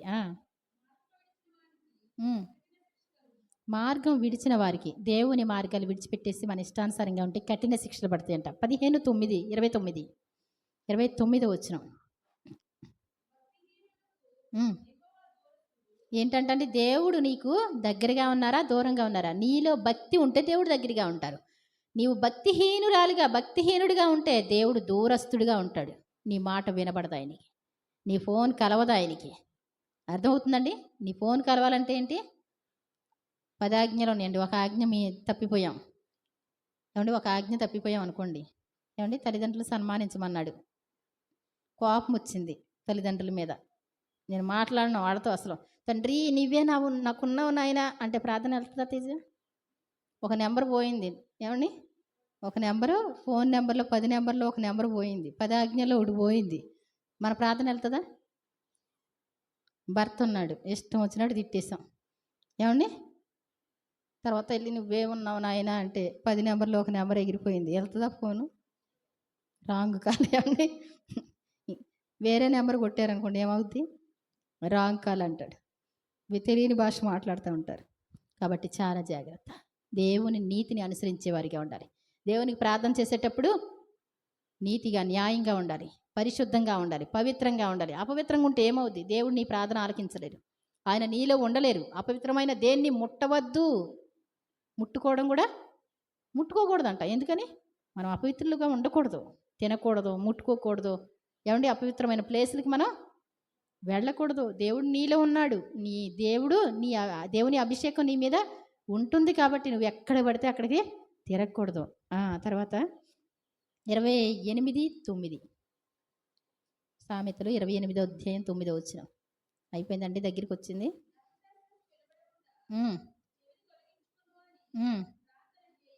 అమ్మా కొంచెం ఫోన్లే వదిలేసేయండి అమ్మా, ఎంత గొడవ అవుతుందిగా వదిలేయండి, ప్రార్థన చేసుకుంటే తెలియపోద్ది. ఆగండి, ప్రార్థన అంటేనే రెచ్చిపోతున్నారండి వీళ్ళు. ఏంటంట? ఇది ధర్మశాస్త్రమే కదా. దేవుడి మాట చెప్పామనుకోండి మధ్యలో ఏమంటారండి? మనం అందరం సైలెంట్గా ఉండబట్టి వీళ్ళందరూ ఏమైపోతున్నారు? రెచ్చిపోతున్నారు. నా సంగతి క్రైస్తవత్వం అంటే ఏంటో ఊరుకున్నంతసేపే ఊరుకుంటా, తర్వాత నేను రేగితే నార్మల్గా ఉండదు అన్నారు అనుకోండి. అంటే ఏంటి? క్రైస్తవుల్లోకి దురాత్మ దూరితే ఎలా ఉంటుంది? చాలా దారుణంగా ఉంటుంది అనమాట. అది దాని అర్థం. ఏంటంటే ఇక్కడ చదువమ్మ మళ్ళీ. ధర్మశాస్త్రం వినబడకుండా తన చెవిని తొలగించుకొని వాని ప్రార్థన హేయము. అసలు ఏం తీసుకుపోతామండి మనం? ఒక ఆయన అంట దశంభాగం కోసం రేడియోలో వాక్యం కూర్చొని వినేవారంట. పాపం మంచి ఆయన చాలా. ఏమండి వాక్యం వినేవారంట.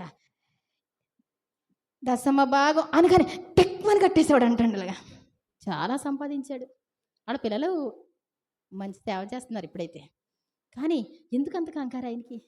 అది వింటే భయం అంటండి. దశమ భాగం తీయాలేమని చిటుక్కుమని రేడియో టింగుమని కట్టేశాడు అంటే దేవునికి ఇవ్వాల్సింది ఏదన్నా వస్తే టింగుమని కట్టేయడమేనంట. మళ్ళీ తర్వాత కొంచెం సేపు ఆగాక ఆన్ చేసుకునేవారంట. ఏమండి ఆస్తి సంపాదించారు బాగా. పిల్లలకి ఇచ్చారు. ఈ పిల్లలకు ఖర్చు పెడుతున్నారు ఇప్పుడు చక్కగా.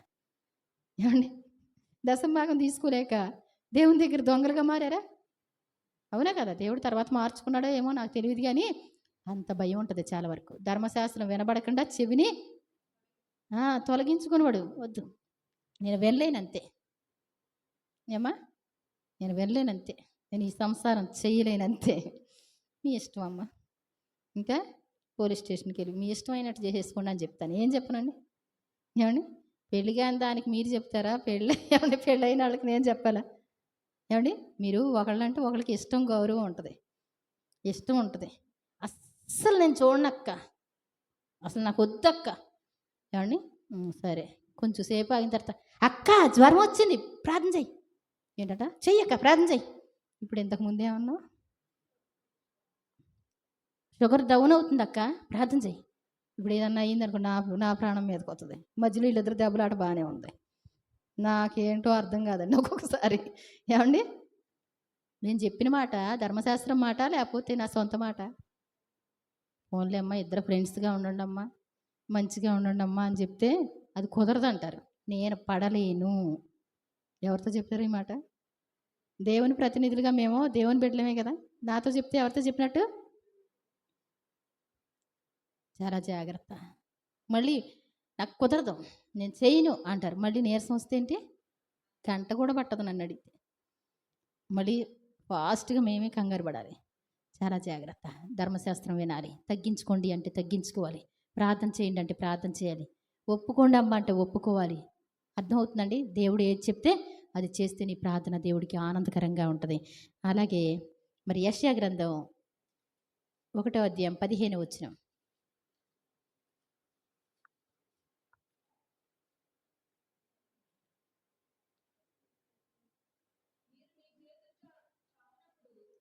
మీరు మీ చేతులు చాపినప్పుడు దేవుడు అంటున్నాడు ఇక్కడ, చేతులు చాపడం దేనికి? అమ్మా అని ఏడుస్తూ ఉంటాడు బుడ్డి పిల్లోడు. ఆడేం చేస్తాడు? ఏం చేస్తాడు? చేతులు చాపి అడుగుతూ ఉంటాడు అమ్మా అంటాడు. ఏమండి బుడ్డి పిల్లోళ్ళు ఎవరన్నా ఏడుస్తుంటే చూడండి, చేతులు ఏం చేస్తారు? చాపుతూ ఉంటారు, నన్ను ఎత్తుకో అన్నట్టు. ఏమండి చేతులు ఇచ్చేస్తూ ఉంటారు. దేవుడు కూడా అంటాడు ఇక్కడ, ఆయన మీరు మీ చేతులు చాపునప్పుడు నేనేం చేస్తాను? నేను చూడను. నా కళ్ళు కూడా ఇలా మూసుకుంటా, గప్పుకుని ఇలా చూస్తానేమో అని చెప్పి చెయ్యి కూడా అడ్డు పెట్టేసుకుంటా. అంటే నువ్వు ప్రార్థన చేస్తేనంట, ఏమండి నువ్వు ప్రార్థన చేస్తే కనులు కప్పుకుంటాడంట. ఇప్పుడు దాకా చదివింది ఏంటి? ఇప్పుడు దాకా చదివింది ఏంటి? వింటాను వింటాను వింటాను అన్నాడు. ఇప్పుడు కనులు కప్పుకుంటాను అన్నాడు. మరి కనులు కప్పుకుంటే జవాబు వస్తుంది. ఎంతకే జవాబు వచ్చినట్టున్నాయా, కనులు కప్పుకున్నట్టున్నాయా మన ప్రార్థనలో? ఏమండి మీరు ప్రార్థన చేసి వదిలిపెట్టేశారనుకోండి, దేవుడు ప్రార్థన వినట్లేదని అర్థమైంది, కనులు కప్పుకున్నట్టు అర్థమైంది. ఇప్పుడు ఏం చేయాలి మరి? అసలు ఎందుకు కప్పుకుంటాడు కనులు? కొంచెం ముందు నుంచి చదువున్నాను. ఏమండి చూడండి 11 నుంచి. యెహోవా సెలవిచ్చిన మాట ఇదే, విస్తారమైనటువంటి మీ బలులు నాకెలా. పెద్ద ప్రార్థన చేస్తారు, దీర్ఘ ప్రార్థన చేస్తారు, లేకపోతే పెద్ద కానుకలు ఇస్తారు, మరి మొక్కుబడులు చేసుకొని భోజనాలు పెడతారు, అన్నీ చేస్తారు. అవన్నీ నాకెలా, నాకెందుకు చెప్పండి మీరు అంటాడు దేవుడు.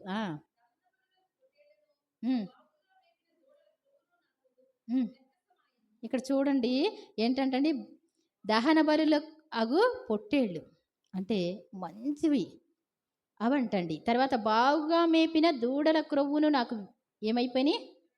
అసలు చిరాకు వచ్చేస్తుంది. ఏంటంటండి? ఏమండి మీకు ఎవరి మీదైనా బాగా కోపం వచ్చింది, మీరు దెబ్బలాడుకున్నారు, మీ ప్రక్కన వాడితో మీరు దెబ్బలాడుకున్నారు, ఇంట్లో పెళ్లి జరుగుతుంది, ఫోన్లో పక్కన వాళ్ళు కదా పలావు వాళ్ళు గిన్నెలో వేసి ఇచ్చారు మటనం. ఏమండి, మటన్ పలావ్ ఇచ్చారు. పలావు మటన్ రెండు కలిపి గిన్నెలో వేసి తీసుకొచ్చారు. మీరు ఏమంటారు? మాకెందుకు, ఏమంటారు మీరు? ఏమండి, అబ్బా మటన్ అంటారా? మాకు అక్కర్లేదు. ఎందుకని? మనిషి ముందు మాట్లాడితే సంబంధం ఉంటే అవి నచ్చుతాయి. దేవునికి నీకు సంబంధం ఉంటే నీ బలులు, దహన బలులు, నీ ప్రార్థనలు అన్నీ కూడా దేవుడు వింటారు. విస్తారమైన మీ బలులు నాకొద్దు, బావుగా మేపిన దూడల క్రొవ్వు నాకొద్దు, కోడెల క్రొవ్వు నాకొద్దు, అవి నాకు వెక్కసమైపోయినాయి.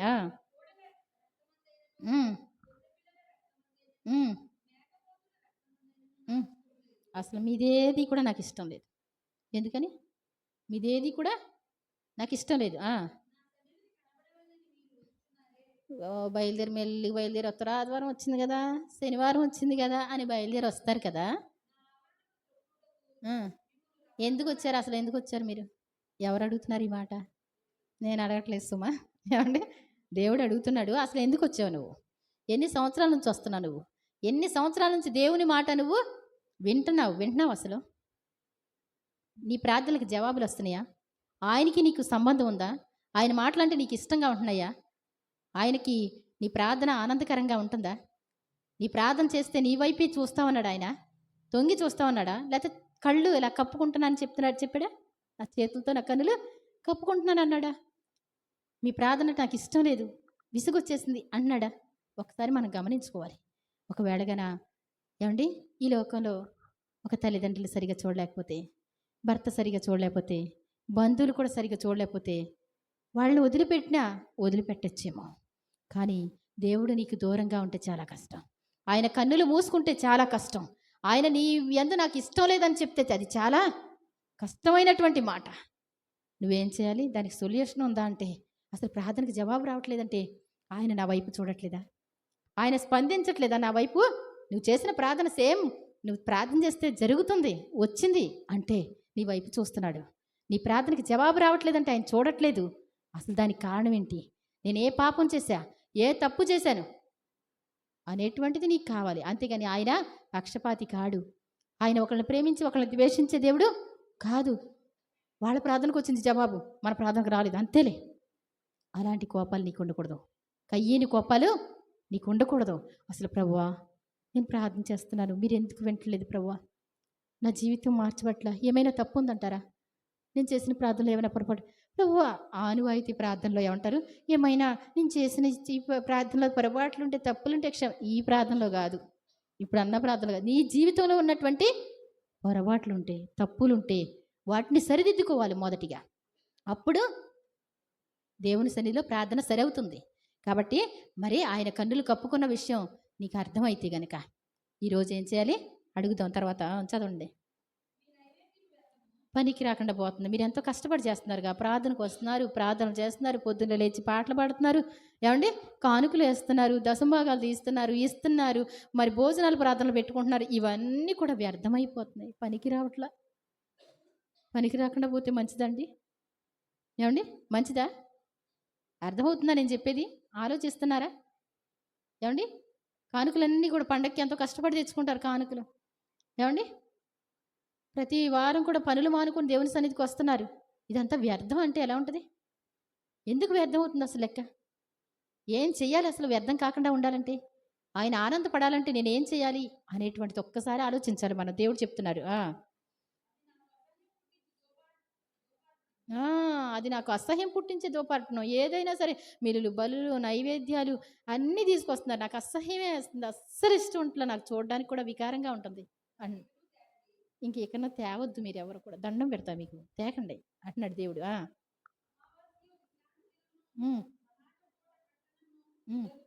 అమావాస్య కూడిక జరుగుతుంది, విశ్రాంతి దినం జరుగుతుంది, సమాజ కూటాలు కూడా జరుగుతున్నాయి.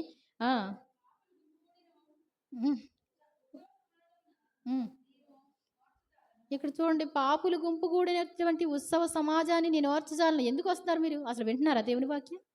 అసలు సరి చేసుకుందామని ఉందా మనసు? ఆయన నా ప్రార్థన వినట్లేదు, జవాబు రావట్లేదు. దీనికి కారణం ఏంటి అనేటువంటిది ఒక చిన్న బాధ ఉందా నీలో అసలు? ఏమండి, ఇక అమావాస్య వచ్చేసిందా, వెళ్ళొచ్చేద్దాం ప్రార్థనకి. వచ్చామా, కూర్చున్నామా, ఏమండి, ఉరుకులు పరుగులే. ఏమంటే కొంచెం ఎక్కువ చెప్తే ఏమంటారు? ఎక్కువ చెప్తే ఏమంటారు? గంట ప్రార్థన అయితేనే బాగుంటుంది. ఇంటికాడ చేస్తున్నావు ప్రార్థన మరి? పొద్దున్నే చేస్తున్నావు, మధ్యాహ్నం చేస్తున్నావు, సాయంత్రం ఏమండి? కొన్ని బైబిల్ ఏమన్నా 2, 3 అధ్యాయాలు చదువుతున్నారా రోజు? ఇక్కడ గంట కూడా కూర్చోపోతే ఏమి అర్థం అవుద్ది అసలు వాక్యం? ఏమండి? ఆయన బాధపడింది ఏంటి నీకు అర్థం అవుతుందా? ఆయన సంతోషంగా నీ ఎందు అంగీకరించింది ఏదో నీకు అర్థం అవుద్దా? పాపులు గుంపు గుండె ఉత్సవ సమాజమును నేను ఓర్చజాలను.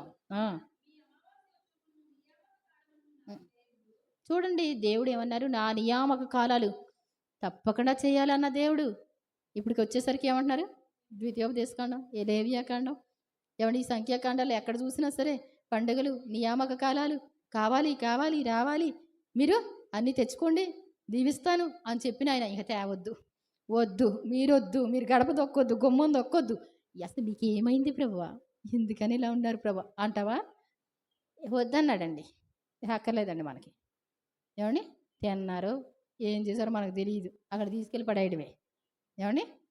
రావడం, వెళ్ళిపోవడం, దానివల్ల ప్రయోజనం లేదు. దేవుడు నిన్ను అంగీకరిస్తే నువ్వు చాలా ఆశీర్వదింపబడతావు, దీవించబడతావు. నీ హృదయం కూడా సంతోషంగా ఉంటుంది. నువ్వు చేసే ప్రార్థన ఆయనకి ఆనందం కలిగిస్తే నీకు ఆనందం కలిగిస్తుంది. వెంటనే జవాబు వస్తూ ఉంటుంది. నువ్వు అందరికంటే కూడా ఆశీర్వదింపబడిన వాడిగా దానిగా మారిపోతూ ఉంటావు. అసలు మీరు తెస్తుంటే నాకు ఎంత బాధగా ఉందో, ఎంత ప్రయాసం మీకు ఎందుకు? ఇంటికాడ కూర్చోండి శుభ్రంగా. ఏమండి? ఇంటికాడ కూర్చోండి. ఒకవేళ అన్నం తిని వస్తే నిద్ర వస్తుందా? అన్నం మానేసిరండి. ఏమండి? అర్థమవుతుందండి? దేవుని సన్నిధికి వచ్చేది ఎందుకు? మెయిన్ వాక్యం వినడానికి. అన్నపానాలు పుచ్చుకోవడానికి మీకు ఇల్లు లేవా? దేవుని రాజ్యం భోజనం పానం కాదు అంటాడు. పరిశుద్ధాత్మ యందలి సమాధానం ఆనందమేనంటండి. మనం ఇక్కడికి వచ్చిన వాళ్ళం మెయిన్ దేనికోసం రావాలి?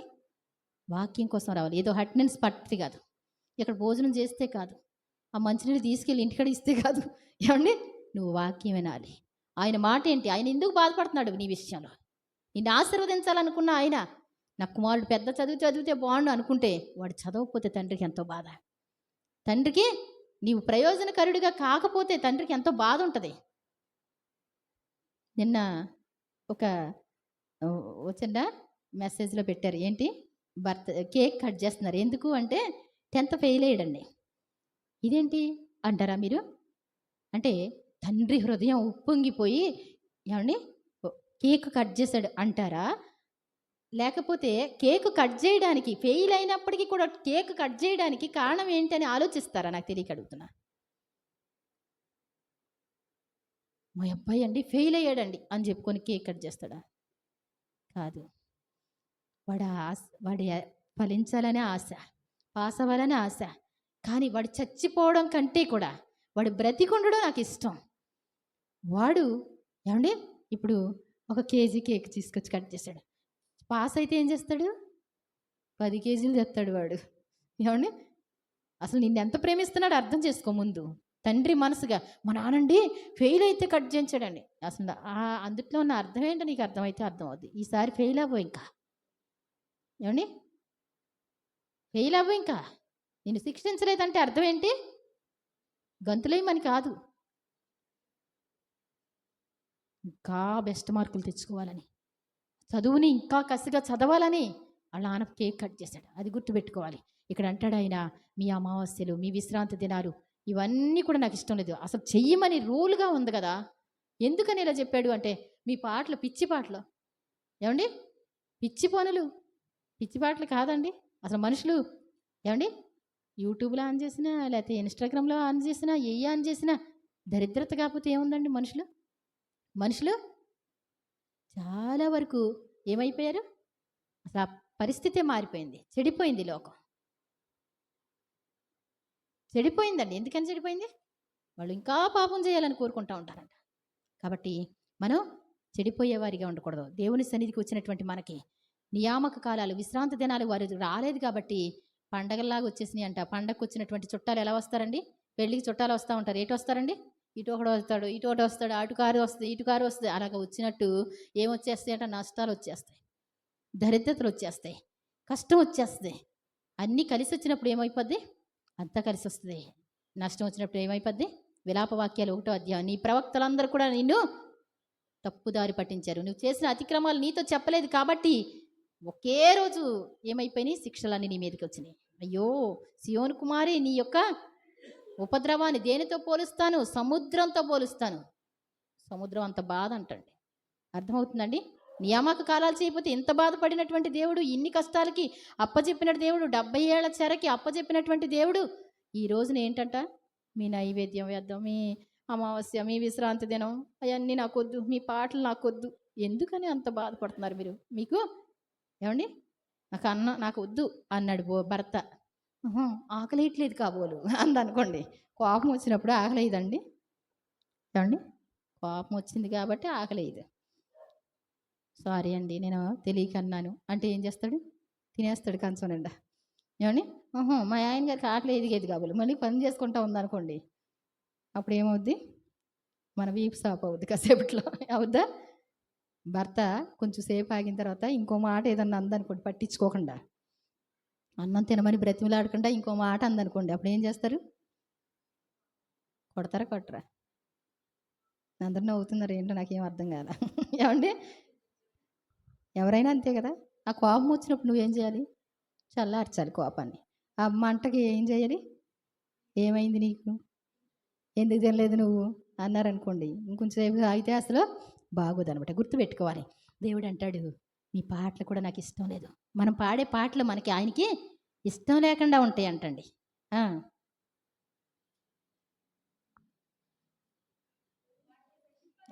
అవి నాకు బాధాకరములు, వాటిని సహింపలేక విసిగి ఉన్నాను.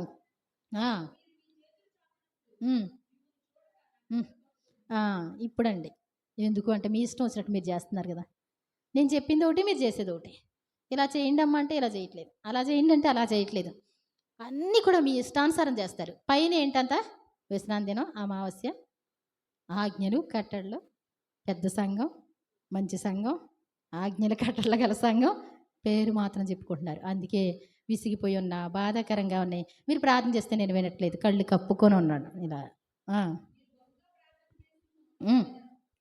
రోజంతా ప్రార్థన చేసినా నేను విన్నాను. ఏమండి, అంటే 3 రోజులు పెట్టి చేస్తే వింటాడా? 7 రోజులు పెట్టి చేస్తే వింటాడా? 40 రోజులు పెట్టి చేస్తే వింటాడా? కాదండి, దానికి ఒక సొల్యూషన్ ఉంటుంది. ఏమండి, ఆ ఫ్యాన్ని గిర్రని తిరగాలనుకోండి, ఏం చేయాలండి? కర్రలు పట్టుకొని తిప్పుతా ఉన్నాం అనుకోండి, ఒకళ్ళ తర్వాత ఒకళ్ళు. ఏమండి, అది సొల్యూషన్ అండి. ఏం చేయాలి? స్విచ్ చేసాం, తిరగట్లా. బోర్డు విప్పి ఏ కనెక్షన్ లూజ్ కనెక్షన్ అయిందా, ఊడిపోయిందా, దానికి కనెక్షన్ ఇచ్చారనుకోండి, ఏమవుద్దండి? నువ్వు పొట్టమార్చేసి 4 రోజులు అయిపోయి, 10 రోజులు అయిపోయి, చచ్చిపోతానికి మంచంలో సత్యాగ్రహం లాగా మంచంలోకి వెళ్ళిపోయి మాట రాకుండా పోయింది. దానివల్ల ప్రయోజనం లేదు. నువ్వు నీ ప్రవర్తన మార్చుకో. నీకున్న గర్వం వదిలిపెట్టాలి, అహంకారాలు వదిలిపెట్టాలి. ఏదంటే అది చేయాలి. దీన మనసు అంటే దీన మనసు చేయాలి. దేవుడు క్షమించు అంటే క్షమించాలి. నీ ఎదుర్కొంటే ఒకటి ఉంటుంది, నీకు తెలుసు, అది నేను చేయలేను అంటావంతే, నేను దాటలేను అంటావంతే. ఇది మాత్రం నేను చేయలేను. నువ్వు ఎంత ప్రార్థన చేసినా అక్కడే ఉంటుంది. అది దేవుడు వినడు అనమాట. తర్వాత మీ చేతులు రక్తంతో నిండి ఉన్నవి, మిమ్మల్ని కడుక్కోండి, శుద్ధి చేసుకోండి.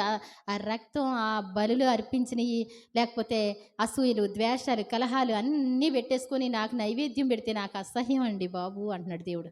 ఏమండి, అంతేనా? మీకు చేతులు కడుక్కోండి, శుద్ధి చేసుకోండి, ఆ రక్తం అంతా కడిగేసుకోండి. ఈరోజు ఏం చేయాలి? కాస్తంత స్నానాలు చేయండి, తలస్నానం చేయండి. దుష్క్రియలు అంటే తలస్నానం అంటే ఏంటి? ఏ పాపం ఉండకూడదు, ఏ మురికి ఉండకూడదు. చక్కగా మంచి పీసులు అమ్ముతున్నారు కానీ ఏమంటే రకరకాలు. మీ వీపు మీద ఏమన్నా కొంచెం దుమ్ము ఉందా, మూటేలు వస్తున్నాయా, ఏమండి ఇది కొనుక్కోండి అంటున్నారు. రకరకాలు స్నానానికి ఏం చేస్తారు? ఆ పీసు ఈ పీసు చూసుకుంటారు. చక్కగా ఏం చేయాలి?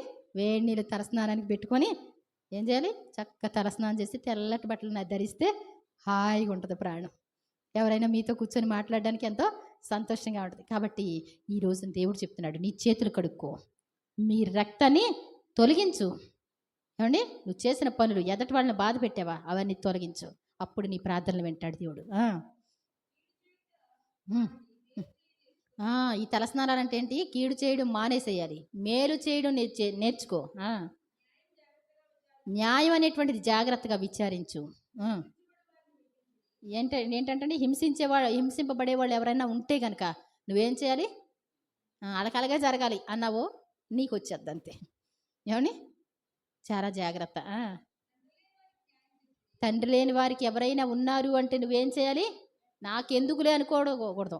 నీకే కొడుకుంటే నువ్వు లేకపోతే ఎలా ఉంటుందో అలా ఊహించుకొని ఎవరైనా తండ్రి లేని వాళ్ళు ఉంటే, ఒరేయ్ ఆడినెందుకురా అలా చేస్తారు? ఏం చేశారా మీరసలు? అని అడగాలంటండి. విధవరాలి పక్షంగా వాదించాలి. ఎవరన్నా వచ్చి, అయ్యా కొంచెం ఈ పని చేసి పెడతావా? తనకు భర్త లేడు కదండి, అందుకే నీ దగ్గరికి వచ్చింది. కొడుకు లేడు కాబట్టి అందుకే నీ దగ్గరికి వచ్చింది. ఏమండి? అంతేనా కదా? నువ్వేం చేయాలి? తప్పకుండా న్యాయం తీర్చాలి.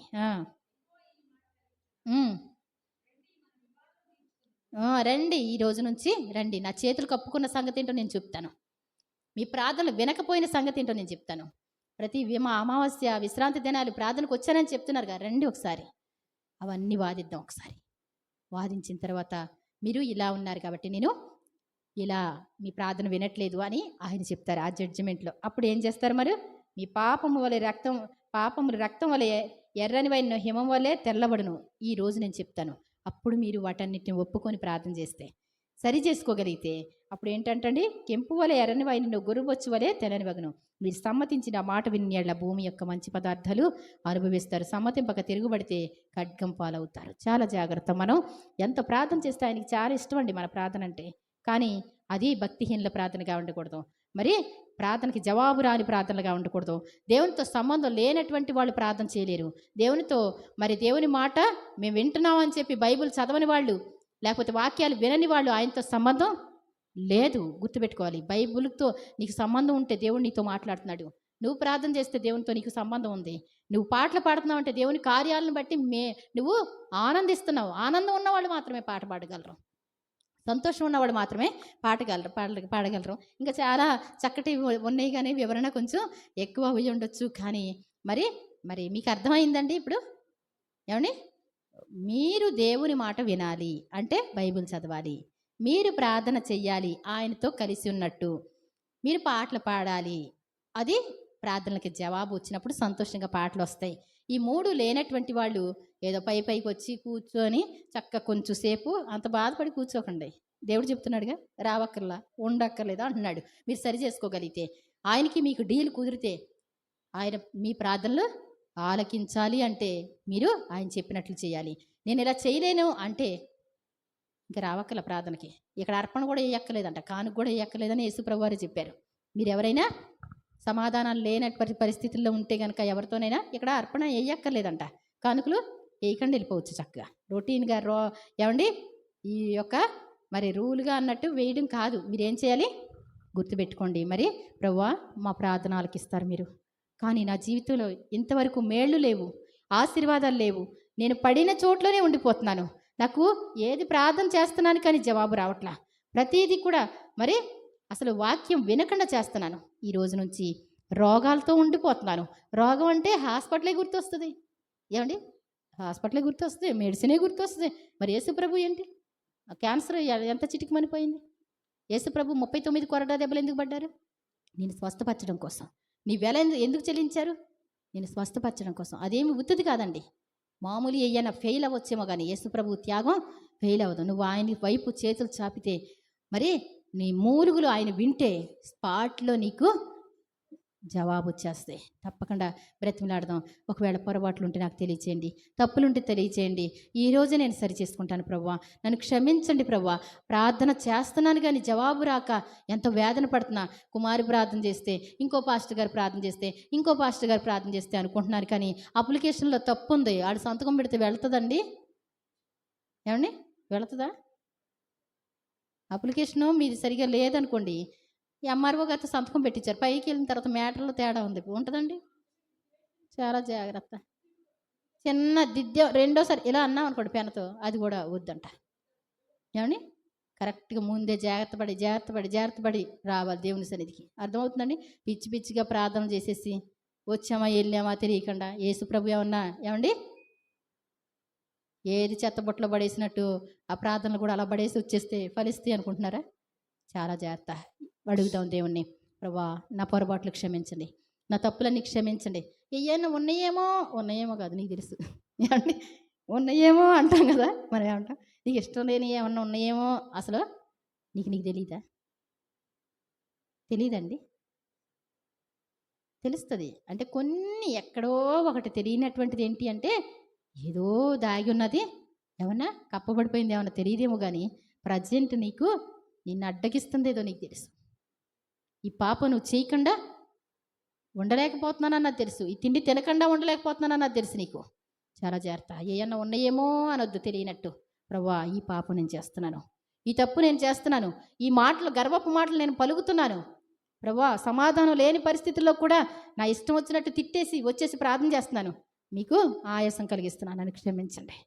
ఫలానా వాడితో గొడవాడాను. ఫలానా నా భర్తతో గొడవాడాను. మా అత్తగారితో గొడవ ఉంది నాకు. మా తల్లితో గొడవ ఉంది నాకు. ప్రభువా నన్ను క్షమించండి. ఇలా ప్రార్థన చేస్తే అప్పుడు ఏమన్నా వెంటనే నీ ప్రార్థనకి ఏమవుద్దండి? జవాబులొస్తాయి. దేవుడు తన పరిశుద్ధ వాక్యం దీవించునుగాక. ప్రార్థన చేద్దాం. పరిశుద్ధుడైన పరమ తండ్రి, మీ ఘనమైన నామానికి వందనాలేసయ్యా. మరి ఒకసారి మీ కృపాసనం సమీపించి ప్రార్థిస్తున్నాం. ప్రార్థన ఆలకించబడ సర్వశరీరులు మీ వద్దకు వస్తారని నాయన మీ వాక్యాలు సెలవిస్తున్నాయి. మా శ్రమ కాలాల్లో, కష్ట దినాల్లో మేము మొరలిన్నాడు త్వరపడి నాకు జవాబిమ్మని భక్తుడు చెప్తాడు. నిజమే, మేము కష్ట సమయంలో కూడా ప్రార్థిస్తూ ఉంటాం. మీరు జవాబు ఇవ్వకపోతే మేమేమైపోతామో తెలియదు. ఈ లోకంలో ఎవరు వదిలిపెట్టినా మీరు వదిలిపెడితే, మిమ్మల్ని మేము వదిలిపెట్టుకుంటే దానికంటే దౌర్భాగ్య పరిస్థితి ఏది లేదు ప్రభా. మా కష్టంలో, మా శ్రమల్లో, మా నాయన ప్రతి సమస్యలో, ఈ లోకంలో ఏ మనిషి తీర్చలేనటువంటి సమస్యల నుంచి మమ్మల్ని విడిపించింది మీతో ఉన్న సంబంధం మాత్రమే. ఆ ప్రార్థనా జీవితం మాత్రమే. మీకు ప్రార్థన చేస్తే చాలు ప్రభా మాకు సమాధానం ఇస్తారు. ఆ ప్రార్థనకి జవాబు రావట్లేదంటే మీరు మీ కన్నులు కప్పుకున్నట్లు దానికి మరి మేము ఈ రోజున మా పాపాలు నేను క్షమించమని వేడుకుంటున్నాం. అడ్డుపడే ప్రతి పాపాలని తొలగించమని ప్రార్థిస్తున్నాం. మీకు ఇష్టం లేని కార్యాలన్నీ తొలగించమని ప్రార్థిస్తున్నాం. మీరు విశ్రాంతి దినం, అమావాస్య, అలాగే సమాజ కూటాలు ప్రకటన చేయాలి, అందరినీ పిలవనంపించండి అంటారు. తీరా చూస్తే నాయన మీ పండుగ దినాలు, అమావాస్యలు, విశ్రాంతి దినాలు నాకు అసహ్యంగా ఉన్నాయని మీరు సెలవిస్తున్నారంటే మాలో ఏదో మీకు నచ్చినటువంటి విషయాలు ఉన్నాయి తండ్రి. ఈరోజు వాటన్నిటి నుంచి మమ్మల్ని విడిపించండి, మమ్మల్ని రక్షించండి ప్రభా. మమ్మల్ని క్షమించమని ప్రార్థిస్తున్నాం. ఈరోజు ఆ పాపాలన్నీ తొలగిపోవునుగాక, ఆ వేదనలన్నీ తొలగిపోవునుగాక. ప్రభా మీతో మాకు సంబంధం కావాలి నాయన. ఈ లోకంలో ఎవరు వదిలిపెట్టినా మా చేయి వదిలిపెట్టొద్దు. మేము అనుక్షణం ప్రార్థించాలన్న మనసు మాకు దయచేయండి. పాటలు పాడాలన్న మనసు మాకు దయచేయండి. వాక్యం చదవాలన్న మనసు మాకు దయచేయండి. ఈ లోకంలో మాటలు మాకు అసహ్యంగా మారునుగాక. వ్యర్థమైన మాటల్లో మా సమయం ఎక్కడా కూడా నాయన వేస్ట్ అవ్వకూడదు ప్రభా. ఒక్కసారి మమ్మల్ని కనికరించమని, కృప చూపించమని, విన్న వాక్యం బిడ్డలో నాలో ఫలింపచేయమని ప్రార్థిస్తూ సరిచేయబడినటువంటి వారిగా ఉండి ప్రార్థనకి వెంటనే జవాబులు పొందేవారిగా నాయన కృపగల నామానికి మహిమ తెచ్చేవారిగా ఉండడానికి సహాయం చేయమని యేసు ప్రభువారి దివ్యనామమున వేడుకుంటున్నాను తండ్రి. ఆమేన్.